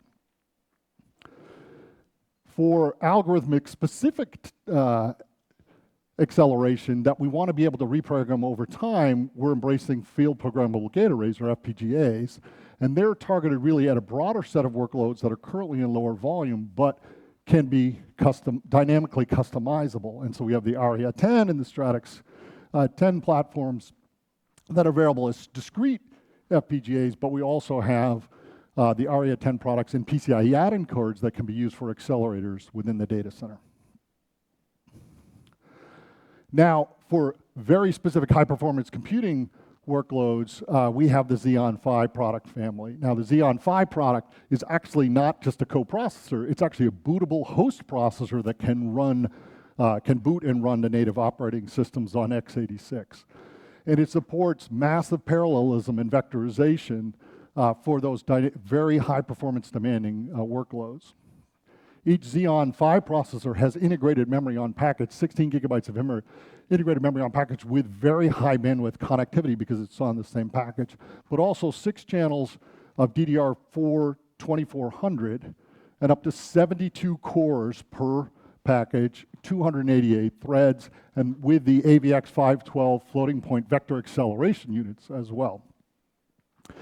And all of that integration gives us a power-efficient architecture that delivers significantly more computing per unit of energy. And then when we step back and we look at the integration of that high bandwidth on-package memory and the OmniPath fabric simultaneously, it really topples the memory wall for us. It reduces the total cost of solving problems in high-performance computing and gets us to solve those solutions much, much faster. Now, to drive, we've got a lot of technology. We've got a lot of things going on in the data center, and we need to drive broad availability and access to the Xeon processor scalable family. And we have a builders program across cloud, network, and storage verticals. And we have actually more than 20 companies here headquartered in Taiwan that are part of this program. And we will continue to work with our builders community to accelerate the deployment of all this exciting new technology in the data center and network solutions. We've got over 9,000 builders university videos that people are using to learn and more quickly deploy across cloud, network, and storage platforms, and more than 2,500 attendees at our builders conference events. Now, as we bring on this new Xeon scalable processor family to market, we'll continue to work with this Intel Builders program to ensure that we can very rapidly deploy these new Xeon-based solutions to take full advantage of the Xeon CPU itself, but also how they integrate a holistic platform. Now, Intel is redesigning the data center with these groundbreaking technologies and the architectural innovations that are coming. Now, the Xeon processor is the workhorse of the data center. This next generation scalable processor family is going to be the biggest advancement in computing we've delivered into the data center this decade. Optane technology is fundamentally disruptive to the memory and storage hierarchy and has optimizations going into the microprocessor in order to take advantage of that. Silicon photonics is a whole new class of high-speed connectivity that is going to carry us into the future and allow us to have new ways to partition the computing platform. And as costs come down and performance continues to go up, this technology is going to be the anchor of a new data center redesign. And we need to view the data center as a high-performance, efficient, scalable, secure, and agile infrastructure based on these technologies. And we are going to work on a new design for the data center we call rack scale design. And it will lead with industry standards and align the industry on a disaggregated architecture that allows for more efficient utilization of computing in the way it's managed and executed. RSD, rack scale design, is a disaggregated hardware architecturally that fundamentally changes the way the data center will be managed, built, and expanded over time. Software-defined infrastructure and cloud are doing great things, but they can only go so far. We need to step back and relook at how we architect data centers leveraging these new technologies. We want to be able to dynamically compose systems from hardware resources that are in pools and for the most efficient application for that particular workload that's happening in the environment at that time. So we're going to look at storage and memory and computing, networking differently, and be able to reconfigure them dynamically to optimize for a given workload. And we want to be able to refresh it at the rate we want to as well. We just recently did a study of some of our computing infrastructure inside of IT, and what we found that is if you're able to disaggregate the compute and storage and update according to their own cycles, right, as opposed to forklifting or replacing whole servers at one given time, you can reap tremendous cost savings. And what it did was it looked at our existing server infrastructure in that particular area, which was a bunch of blade servers. And if you refresh those servers by replacing the blades only, But you keep the rest of the chassis itself, along with the networking fans and switches and power supplies, you'd save about 17% in the TCO of that environment over a full acquisition refresh. But if we looked at it from this disaggregated view, we could save up to 44% by refreshing only the elements that we needed to that were relevant to the workloads we were using. Now, rack scale design is an industry effort, and we're working with many of the key vendors here in the industry, particularly in Taiwan, of course, Quanta and WeWin, and being great examples of that. Dell, of course, who's speaking here earlier. And the potential for the value of industry alignment around management standards and vendor interoperability that comes with this kind of change is enormous. And there are many OEMs, component suppliers, software vendors, standards bodies that have joined us in this shared vision of redesigning the data center from the ground up, and we're looking to engage all of you in that journey as well. Now, at Intel, we are working with the industry to drive new technologies, new platform capabilities to leverage those technologies and make them work better together. And then tops down, looking with the industry on new data center designs. How do we take advantage of these technologies in ways that provide information-rich environment to our customers? And the opportunity for those of us together for business acceleration and transformation from a data-rich environment to an information-rich environment is there for our taking. We have the technology, the world is ready for this kind of transformation, and we can do it together. Thank you, and enjoy the Computex.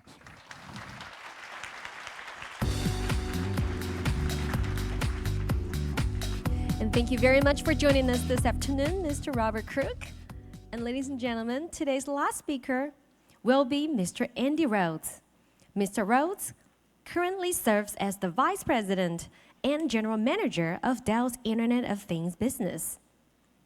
He oversees the business strategy and products in this regard, and his team is focused on providing secure, scalable IoT hardware and software solutions from the device to the edge and from the edge to the cloud. Dell is passionate about providing customers with a comprehensive IoT ecosystem to help them innovate and move an idea from concept to reality. I will now turn the program over to Mr. Andy Rhodes.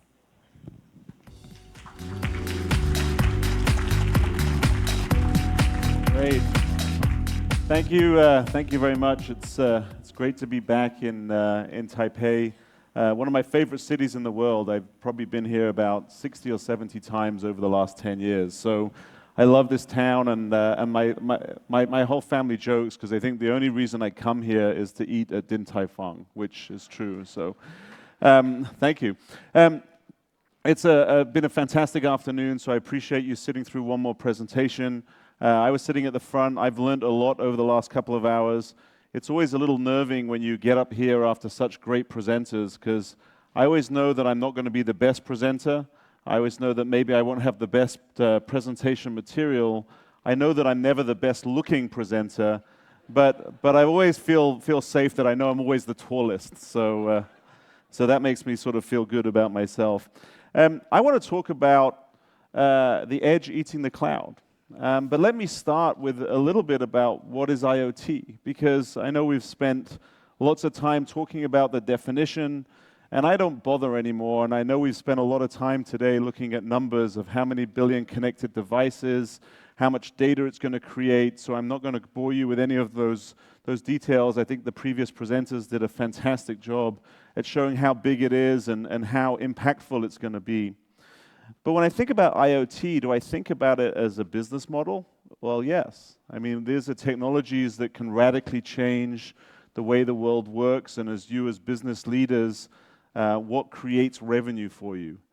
I can also think about it in terms of consumers or commercial customers. I can also think about it in terms of the things and the IT architecture beneath that. But Dell is an IT company, and so just to really level set, when I think about IoT and when I think about it on behalf of my company, we think about it really as a bunch of sensors or things that gather data. And they gather that data through connected networks, and they store and compute that data, all because analytics is the key underpinnings here. We at Dell think about data stored as a cost of businesses and data analyzed is a profit center. So I just want to sort of level set that this is really all about analytics. It's about how do you take the data from the things and how do you do something with it for the benefit of your businesses. I'll point out, first of all, that this is not new.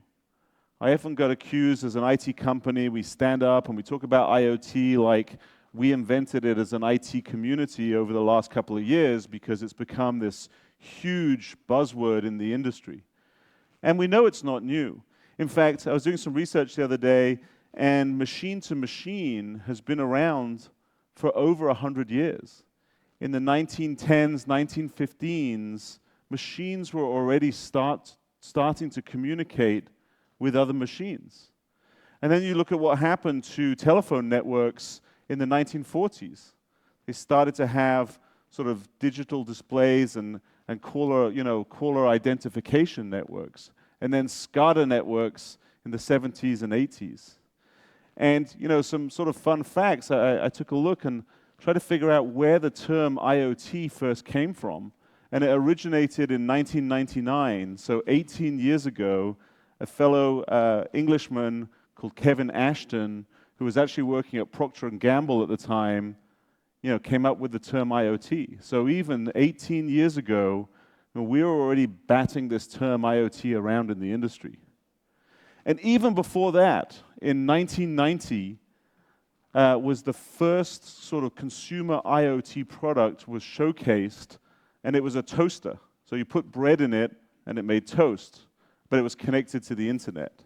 And someone went one step further, and they said, well, there's no real value of connecting your toaster to the internet, but what if we could have the bread pop up and it had the weather of the day? So there was also some initiatives around there that if it was going to be a sunny day, you'd put your bread in the toaster, it would pop up with the sun on it. If it was going to rain, I'm from England, so it rains every day, so it's probably all the time, it would sort of pop up with a cloud and rain, And you laugh, but now, I wake up every day, the first thing I do after I kiss my wife is ask my Echo what the traffic's going to be like and what the weather's going to be like in Austin, Texas.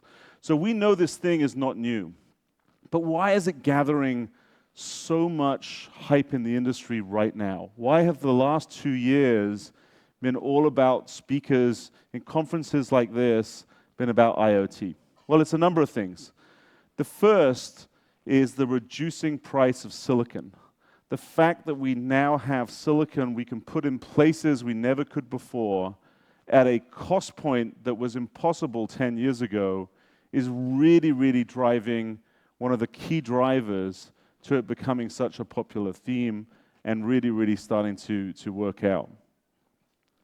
The second is, as we talked about up here, is networks. So let's say you can get silicon in the places that you wanted at the right cost point, but you had to sort of hardwire Cat5 Ethernet cables to it. You can imagine that wouldn't be possible. So the second big theme that's happened over the last 5 or 6 years is really the sort of ubiquitous, wireless everywhere that has allowed these sensors to be placed in places never could before and to have the ability to extract that data out. So I think everyone knows those two things are key drivers, but I think there's a third and a fourth one. The third is, believe it or not, the cloud. When I started in the IT industry, probably 25 years ago, I remember the cost of getting a single application up and running in an organization was 30 or 40 or even 50,000 US dollars. You had to buy a server. Every server could only run one application. You had to put that server in a rack in a data center. It had to connect to a top-of-rack switch. You had to have, countless people to go off and work on the network, work on the OS. It was just very, very expensive to get a single application up and running to even start to do work that you wanted to go off and do. Enter the cloud. You look now at at renting a instance in the cloud in AWS or in Azure or in other clouds around the world, and it's cents. It costs like 30, 40, 50 cents an hour to go off and drive these applications. And so what does that got to do with IoT?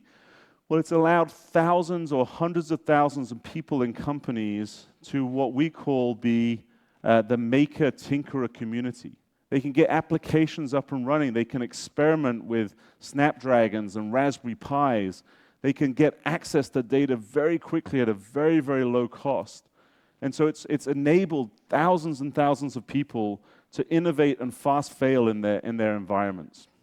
And by the way, you know, what scares a lot of IT people and a lot of business people is all of these people are innovating outside of the normal cultural or departments in their organizations. And then the last one I'd say that's really accelerated it is this whole notion of data scientists. You know, we've been investing in lots of our companies over the last 10 years on data science and big data, and understanding as IT professionals, but as business owners, how do you take all of this data and actually make use of it? And so we started to hire data scientists, and data science has become a well-established piece of all of our companies. I think that over the next 20 years, people always say, do we need more data scientists? And actually, the tech is going to get so smart that the data science will be done itself. And really, you're back to finding the right people in your business that can ask the right questions of the data. But it's not new, but it's here today. And it is transforming our world. And I think about it as the nervous system of the next generation. So as we get sensors and intelligence in every single thing around the planet, if you look at those 40, 50, 250 billion things that will exist, and it will start to give the world a nervous system. The world will become, the physical world around us will become alive. Just think about this. Every time I get up and do one of these keynotes, I think about all of you in the audience giving up your time to listen to me, and I think about all the seats, right? So everyone's sitting on a seat. Some people are standing. Most people are sitting on a seat. What if we had a sensor in each of those seats that could predict or could analyze the shifting patterns of you on that seat, and you could tell me, it could tell me up here how many of you are bored and want to leave, right?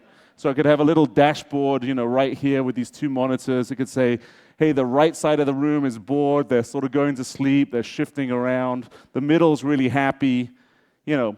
But you sort of get the understanding that we sort of move from this physical world to a really intelligent world, and the gathering that data used at the right time will really, really start to enhance the world we live in.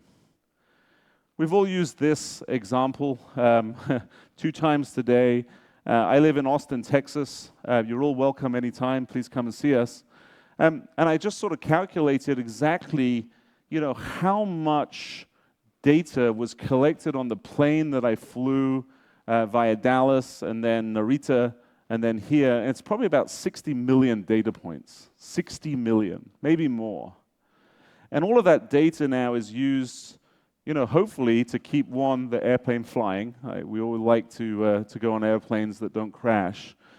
But 2, to drive things like fuel efficiency. So if you can have a 2% saving of fuel on one single plane for a whole year, you can save about $20 million of fuel. So real examples of how gathering this data and actually figuring out how to use that data leads to real business benefits. I spent a bunch of time with a lot of jet engine manufacturers in the last couple of years, and here's another thing I didn't realize, is that most jet engines are serviced on a regular interval. Every 10 hours you do this, every 100 hours you do this to the maintenance of that jet engine, every 1,000 hours you strip it down and rebuild it, whatever it is. But then they were telling me now, through gathering of data on all of these engines, you can sort of tell that if you're flying a jet in the Middle East, in Saudi Arabia, where there's lots of sand, you need to service your jet engines more regularly than if you're flying planes in Alaska, where there's no sand and the air environment is better. So again, this whole notion of how can we use data and really drive business benefits is increasing. Here's the reason why people should care. You know, because I get a lot of like, so what? That's not about my business. You know, how does it relate to me? But 33% of companies are going to be disrupted by this digital technology. And I sort of go down to the bottom statement here. Half the companies, 50% of the companies in the Fortune 500 have disappeared in the last 17 years. And if you go and really analyze that, it's because of digital disruption. Maybe not IoT, but it was definitely the birth of the internet and the profound effect the internet had on what companies did and who the leaders were in the world. Access to capital, access to money no longer became the primary reason that companies were in the Fortune 500. It was access to technology, utilization of technology, and access to talent, i.e. IT and technical talent driving those organizations. And so, you know, we think about digital disruption, and when some key names come up. Anyone who heard of Uber? Airbnb? So who would have thought even 5 years ago that the biggest taxi company in the world would own no taxis? Who would think that one of the largest and fastest growing hotel chains in the world would never own a single hotel room? This whole notion that you can sit back and wait is absolutely a myth. You have to understand that all of these IoT technologies are going to massively disrupt. So let me talk about the sort of title of my presentation. So when I got into this business a couple of years ago and got asked to lead it for Dell, I was under the same impression that all of this data, the 30, 40, 50, 250 billion devices out there, the things, were going to send data directly to the cloud. And we know that that is not the way the world is working. So let's talk a little bit about the edge. What is the edge? There's no formal definition. The way we think about it is the place where the data first gets created or very close to where that data gets created. So you think about factory floors. You think about the smart manufacturing that Foxconn talked about. You think about the robot itself. You think about the drone. All of these are at the edge of the network as far as we're concerned.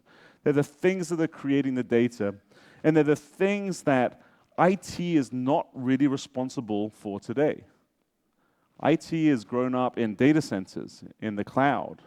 And so the operating environment of this edge is significantly different than the operating environment of the data center. And the operating environment is different in a number of key ways. The first is that the protocols that it uses to create the data and transport data are very, very radically different from the IT world that applications live in. There's BACnet, there's Profinet, there's CAN bus. There's so many proprietary protocols that people are using. So the first is the data that's created, the protocols that the data travels over, the types of data is radically different than what a lot of IT people know today. The second major difference is where these things live. Where do they actually reside? Where are they used? And they are in what we call dark, damp, dungy, and dangerous places. This is compute that is in mines. It is compute that is in elevator shafts. It's in boiler rooms. It's on ships. It's in airplanes. The environment becomes massively important when you think about the edge. It's either extremely hot or extremely cold. It's very prone to dust. It's very prone to humidity. And so there's a whole different mentality that has to come through as you push compute and you push storage and you push the ability to gain insights from analytics from the places that compute never lived before. And then you look at the cloud. And I think we all understand this. But the cloud is a very sterile environment. It lives in these huge data centers, or it lives in areas that have been manufactured and they've been built, you know, to cool and to ensure that the environment is massively safe. They're big, big buildings around the world. You've seen some of these mega data centers, the Googles and the Facebooks and the Watsons of the world are massive. But they're very, very controlled environment. And the other is they're all very much the same. You know, you can cool it, you know how to cool it, there's the ability to go off and do that. And the cloud is great for like the accessing of big data. And it uses lots of common framework, lots of common protocols, lots of common devices. So that's sort of the difference between the two. And the reason I talk more about the edge is that is the new sort of paradigm that we're seeing, the new nomenclature that's emerging over the past couple of years. So let me talk about the speed of innovation, though, in IoT. So you think about the world in IoT, it's really fast. Let me give you some use cases here. If you're looking at autonomous driving, whether it's a car or a truck, you know, the world that you have to sense is in microseconds, milliseconds, sub-milliseconds. You have to make sense of that world almost real time or sometimes real time, otherwise bad things happen. And the connectivity has to always be on, otherwise bad things happen. Or the processing or the computing has to happen all the time. And the world is not static, so it's constantly changing. And so there's this whole notion of sensing, make sense of what you're sensing, act upon it, which is about driving analytics and data, learning, pushing that back into the closed loop model, and then repeating and repeating and repeating and repeating. And in that context, if you look about the cloud and the constraints that the cloud has, it's not going to be the place that all of this data gets computed and analyzed. And so let me pick on the cloud for a minute and talk about some of the issues with that as it comes into IoT technology. The first is speed. If you think about that connected car and you think about the terabytes of data it's going to collect, if all of that data had to go up to a cloud, get processed, and then driven back down to the autonomous car, would you feel safe driving around in an autonomous car? The answer is no. Even with 5G, and we're big proponents of 5G, and we think it's going to have huge amount of benefits, the amount of data that's going to get collected far exceeds the networks that we're going to put in place. And so the latency issue of driving data to the cloud, whether it's a private cloud or a public cloud, is never going to be realistic in many of these use cases. The round trip just will take way too much time. The amount of data collected will take too much time. We've got 4K video today. Next we'll have 8K. After 8K, 16K. Again, as we sort of just strive for this innovation cycle and as we continue to constantly evolve, then the network will always be one of the lagging pieces of getting data from A to B and getting it analyzed. The second is cost. You know, the cost of networks is still very high. The cost of moving data has to be compensated by all of the infrastructure that a lot of customers, a lot of the telcos will put in place to move this data around the world. And so cost is going to become a second huge inhibitor of being able to sort of drive this paradigm of everything happening in the cloud. And the third is risk. You know, like no good IoT presentation ever happens without talking about security, and security being, you know, the biggest inhibitor today to putting good IoT projects in place. I always think about security as be paranoid but never paralyzed, because someone else is going to go do it. Someone's going to go and take that risk. But every time you move data from A to B, risk is associated with it. And so the more that you can analyze at the edge, the more that decision-making you can make autonomously at the edge, and the less risk you put into the environment. And then the one underpinning all of this is connectivity itself. Not every place in the world has connectivity, and nor will it. A lot of our customers, and I'll show you this in one of our case studies later on in the presentation, is a mining company. Their things exist 300 feet, 400 feet below the ground. There is no wireless technology there that they can seamlessly get the data out of those things into somewhere else. So I think what you'll see happening is the cloud will sustain itself. There's always a use for it. There will always be cloud computing. It will be a massive part of an IT architecture for the Internet of Things. There is the need to analyze all of this huge data. But the edge will really start to expand. You know, you'll see more and more companies looking at how do I understand the difference of processing at the edge and the cloud? How do I use both of those in tangent? How do I ensure that I process the right amount of data at the edge, wherever that edge is for you as a customer, and then which data do I take to the cloud, and which type of analytics do I do in each of those places? And I get asked all the time, well, what is the answer? And the answer is always, it depends. It depends on your use case, depends on your things, depends on your network setup, depends on your risk profile, depends on your latency requirements. It depends. And so there's never one answer for the IoT or the infrastructure or the architecture put below that. But I do think that more and more customers are going to have to understand how they push compute and how they push their analytics down from the cloud and into the edge. The other interesting thing is, you know, these two words we've been hearing a lot about, artificial intelligence or machine learning. And so when I think about machine learning, I think about it really as sort of the ability to make sense of the data without someone programming, hard programming or coding the instruction set on that device or that data set. And then if you think about the edge and you think about every new data point now, whether it's through a camera or whether it's through a sensor or whether it's through something else, every new data set becomes a learning opportunity for that machine. They can take the data real time, and the machine can now learn, what does that new set of data tell me? How do I change the operations that I do? How do I change the outcomes?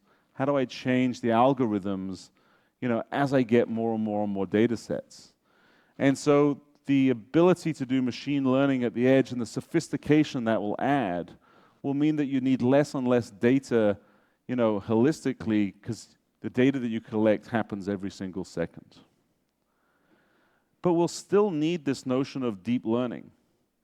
And so if you think about, you know, millions of connected devices, each one is learning itself as it interacts with the world around it, as it gets more data, as it becomes smarter as a consequence of that machine learning.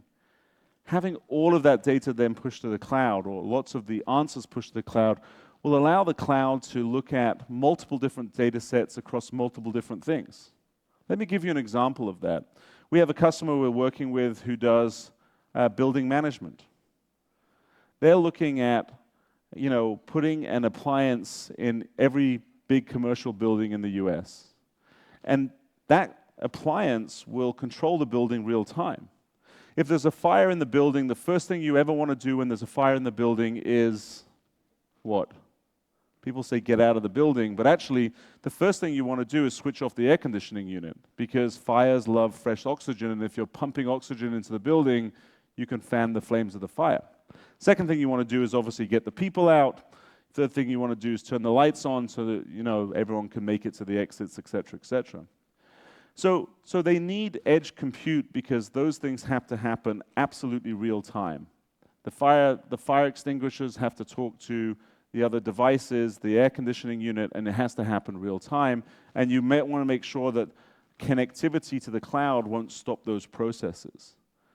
But then think about that company if they can manage 5,000, 10,000, 20,000 buildings.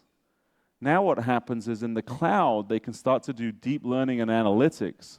They can say, hey, look, I've got a building here, maybe it's in one part of the world that looks very similar to another building in the same part of the world, and I know this building over here is using 20% more electricity than this building over here, and I know it's because they have an old air conditioning unit.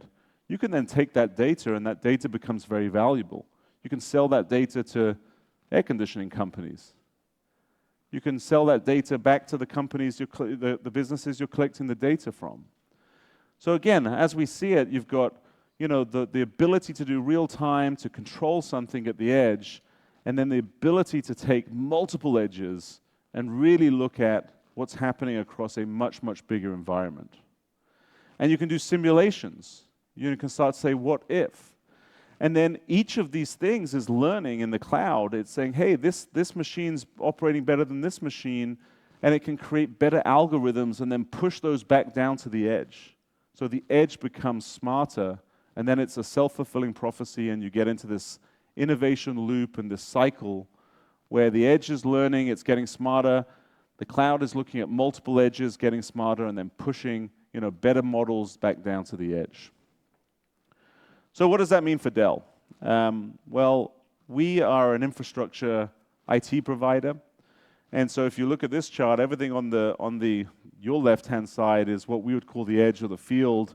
It's SCADA networks, it's robots, it's air conditioning, it's video cameras. It's really, really fragmented. And Dell didn't wake up one day and say, hey, we're in the IoT, so we're going to make video cameras, or we're going to make light bulbs. So what we do is we help process that information, and the first thing that we did was we've created a new business unit that creates IoT edge gateways. A gateway is something that lives at that edge that really allows you to connect to multiple different protocols. So it's got legacy I/O, it's got wireless I/O. It lives in those very, very harsh environments, and it does a lot of compute at the edge. And then there's the data center, or what's now called the fog, or what's fast becoming the fog. The on-premise data center that you might want in each of your hotel buildings, each of your branches in a bank, and then you've got the cloud at the back end. And Michael Dell talks about the cloud not in terms of a place to do computing, but a way of doing computing. So when I talk about the cloud, I'm not just talking about public cloud, I'm talking about private hybrid cloud as well as public cloud. It's this philosophy of having very, very elastic compute at your disposal. Who you buy it from is less important than the fact that it's highly elastic. So let's talk about some case studies. The first one I want to talk about is a great company here right in Taipei called Gorilla. And we've worked with them on video analytics to improve operational efficiencies. And so this is a great use case where not everything will be sent up to the cloud all the time. We have a lot of customers doing video surveillance and doing analytics on that video surveillance. If you think about that 4K video streaming live all of the time, think about 8K pretty soon, and just imagine how much data that is actually collecting real time. And most of the time, it's just data. It's not useful. It's not good information. It could be a camera looking at a road on the street, and there's no cars, there's no people, nothing is happening in that environment. So shifting all of that data up into the cloud is just going to create cost, and it has no value whatsoever. But with Gorilla and their video analytics, think about this now. They can constantly be looking at that world, analyzing that data real time, and when something happens that's significant, they can send the right data up to the cloud. Hey, I see a car that's on the watch list. I know where the car is, I start recording, I can see who's driving it, I can zoom in. That is real data that's actually valuable. If you think about all of that data shifting straight to the cloud, then it would probably become a solution that's feasible technology-wise, but not feasible from a cost structure. Improving healthcare. It's another great example of a customer we have in Thailand. And they realize that with an aging population, healthcare for those aging people becomes very, very important. And what they found was that a lot of people in care homes in this particular city that are trying to do sort of a bigger smart city initiative realized that a lot of people were going into primary hospital care when they didn't need to. And so in some of these homes that they have for older people, they equip them all with a sort of smart wristband, and then all of that data from what they were doing, had they fallen over, if they fell over, did they get up very quickly? Or, because oftentimes, if you fall over or it simulates that you fall over, you're actually fine. And then all of that data was streamed into the edge, into one of the gateways. And then it would sort of constantly process when it felt someone needed to go into the hospital. And then it would tell the hospital to send an ambulance. They would send an ambulance to the old people's home. and they would then take them to hospital when they really, really needed that care. Otherwise, what would happen is, people would just sort of end up in the hospital when they didn't need to go there. So another great example of that.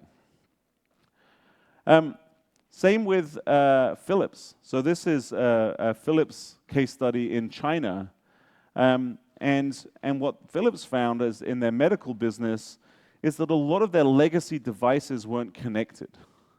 And so what they had to do was they connected up the ICU, the intensive care unit, and then a lot of that data had to be processed real time at the edge. These were, X-rays. They were very, very, large files, lots and lots of data. To actually get that out of each of these medical facilities back to the cloud, then do all the analytics and back again. Well, especially in an intensive care unit, again, real-time decisions have to be made to go off and save lives. Another great story is a Scottish company that we do business with called the Weir Group.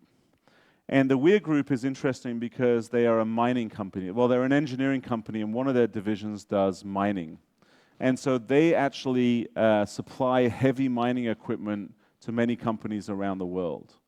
And so if you think about where mines are, they are not in nice places. They're in very remote, very rural locations, very, very hard to access. And what Weir figured out was that they only knew when their machines were broken when their customer called in and said, hey, one of your machines is broken. Can you please send someone out to fix it with a new part? Well, the problem with that is, we call it in the industry rolling a truck. So something breaks down, I get in a truck and I take the part and I go fix it. And in some cases that's an hour, some 4 hours, in other cases a day. But now think about these parts all over the world, in a mine in Western Australia, in a mine in China, in Western China, in a dam in Peru in the mountains. This isn't jumping in a truck. It usually is jumping in a helicopter and taking the part with a very skilled person to where the piece of machinery is broken down. And what the Weir Group was experiencing is they would put someone in a helicopter, they would go to the machine to fix it, and they had the wrong part. And so it's pretty expensive when you have to jump back in the helicopter, go back. And so what they found was customers were unhappy, losing millions, sometimes millions of dollars a day because their operations were disrupted. Their technicians weren't happy because they wanted to be fixing stuff, not spending time on helicopters. And so what the Weir has done is they've put edge intelligence at each machine or starting to go through that process. So now they have sensors on all of the machines, and those sensors can now tell the technician exactly which part has broken and which part to take. And so connectivity was a big challenge. The next step is then to do what's called predictive maintenance. It's still a disruptive for their customers that the part breaks, then they know at least which part is broken so they can put the right part, the right person on the helicopter. But now they're using algorithms at the edge to predict when the part's going to break, and then they can send the right person and the part and fix it before it actually breaks. So this is a real IoT case study in my mind with a huge business benefit because it really, really starts to identify how do I use this new technology to fundamentally change my business model and have happy customers. The last case study I'm going to talk about is what we call nervous to chill. And this is a customer called IMS Evolve that works a lot with supermarkets around the world. And does anyone here eat yogurt? Yogurt? Well, my kids love yogurt, and I probably waste more money with their yogurt than anything else because they pull it out of the refrigerator and they open the yogurt up and it has water on the top. Have you ever experienced that? It's like just a little bit of water. And especially my daughter, she's 16 years old, and for those of you that have 16-year-old daughters, she goes, ugh, throws it away. And I'm like, just stir it. Just if you stir it up, then it's fine. And she's like, no, it's bad, I'd throw it away. And so what I found out, this is the great thing about my job as well, you learn a lot about lots of industries. What I found out was the yogurt's not bad, it's just stored in the refrigerator at the supermarket way, way too cold. And so when it's stored cold, it forces the water out of the milk, and that's why it creates the film. So I was wondering why they did that. Why do supermarkets do that? And the main reason that they store everything too cold is they don't want to poison their customers, which is a good thing, right? But they call it food safe or meat safe temperatures, so they store everything way colder than it needs to be. And so there's a number of issues with that. Number one, customers are unhappy, like me, because the food looks like it's not good. Same with ice cream. If you ever get ice cream that's stored too cold, it has ice crystals on it. The second is they're actually using way, way more electricity than they need to, because they're forcing the refrigeration units way, way too cold. So we've been working with this company called IMS Evolve, and the reason they do that is they don't know which product is really in which part of the refrigeration in the store. So they just say, okay, dairy products too cold, ice cream really frozen. And so what IMS do is they actually use video analytics to see exactly what product is in which part of the refrigeration unit, and then they set the temperature of the refrigeration to the exact right temperature for that product. And so now you have customers that are happier because the product looks great, customers that are happy because you don't poison them, that's always a good thing, and then their facilities people are happy because they use less electricity because they're now running the refrigeration a little warmer than they did before. So another great example, but all of that has to happen real time in the store. And so a lot of that happens, that compute actually happens at the edge and not back in the cloud. So that's a sort of great case study. I've got a minute left, and so I'm going to wrap up with one last slide. And I love nature. I spend most of my time, if I'm not in the office, outdoors, mountain biking or scuba diving when I can. And I always look at nature as an inspiration to how I do my job.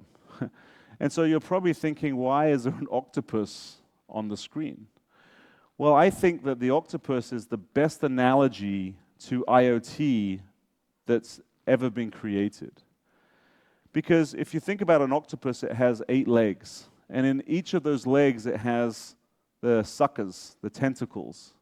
Those are the sensors in the IoT world. For an octopus, those can smell, they can feel, they can touch. But what I found out that I didn't know is that an octopus actually has 9 brains. It doesn't have one. Each of those tentacles actually has a brain in its tentacle.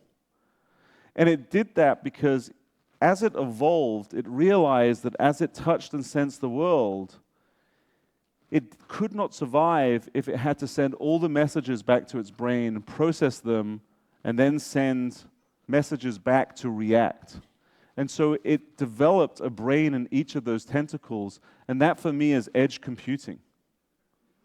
Right? It's the ability, thank you, it's the ability to do local computing and make decisions. So the brain in each of those tentacles can make the decision for each tentacle. So it can escape its prey or it can attack its prey. And then the brain still has a very, very unique role. All of these tentacles can't only work in isolation. They have to work together. So all of that data goes up to the big brain and it makes decisions. And so I never think that billion years of evolution can be wrong. And so that's really what IoT is about. It's about an octopus. So think about it that way. So thank you very much. I appreciate you being here. Just one more thing before I go is we have a booth here. So if you want to spend more time, we've got a lot of our people here. We'd love to talk to you more about octopuses and the IoT. But thank you very much. And once again, thank you very much for joining us this afternoon, Andy. And with that, ladies and gentlemen, we conclude this afternoon's program. 各位先生、女士，我们今天下午的议程到这边就圆满的落幕了。我们要提醒您，在您的身上有一个名牌，在后面有一个 QR code。如果您去用您的手机来扫描 QR code 的话，可以看到更多的议程的详情。同时呢，也要麻烦您花几分钟的时间为我们填写线上的问卷。填写完之后，完成截图就可以到我们外面的柜台来兑换数位时代1本，数量有限，送完为止。我们明天的 IoT 主题论坛将于早上9点开始。再次提醒您，明天早上的主题论坛是 IoT 主题论坛，将于早上9点开始，8点半开放入场。我们也欢迎在场的所有贵宾，明天跟我们一起共襄盛举。再次的感谢各位贵宾今天的莅临，敬祝各位贵宾参展愉快。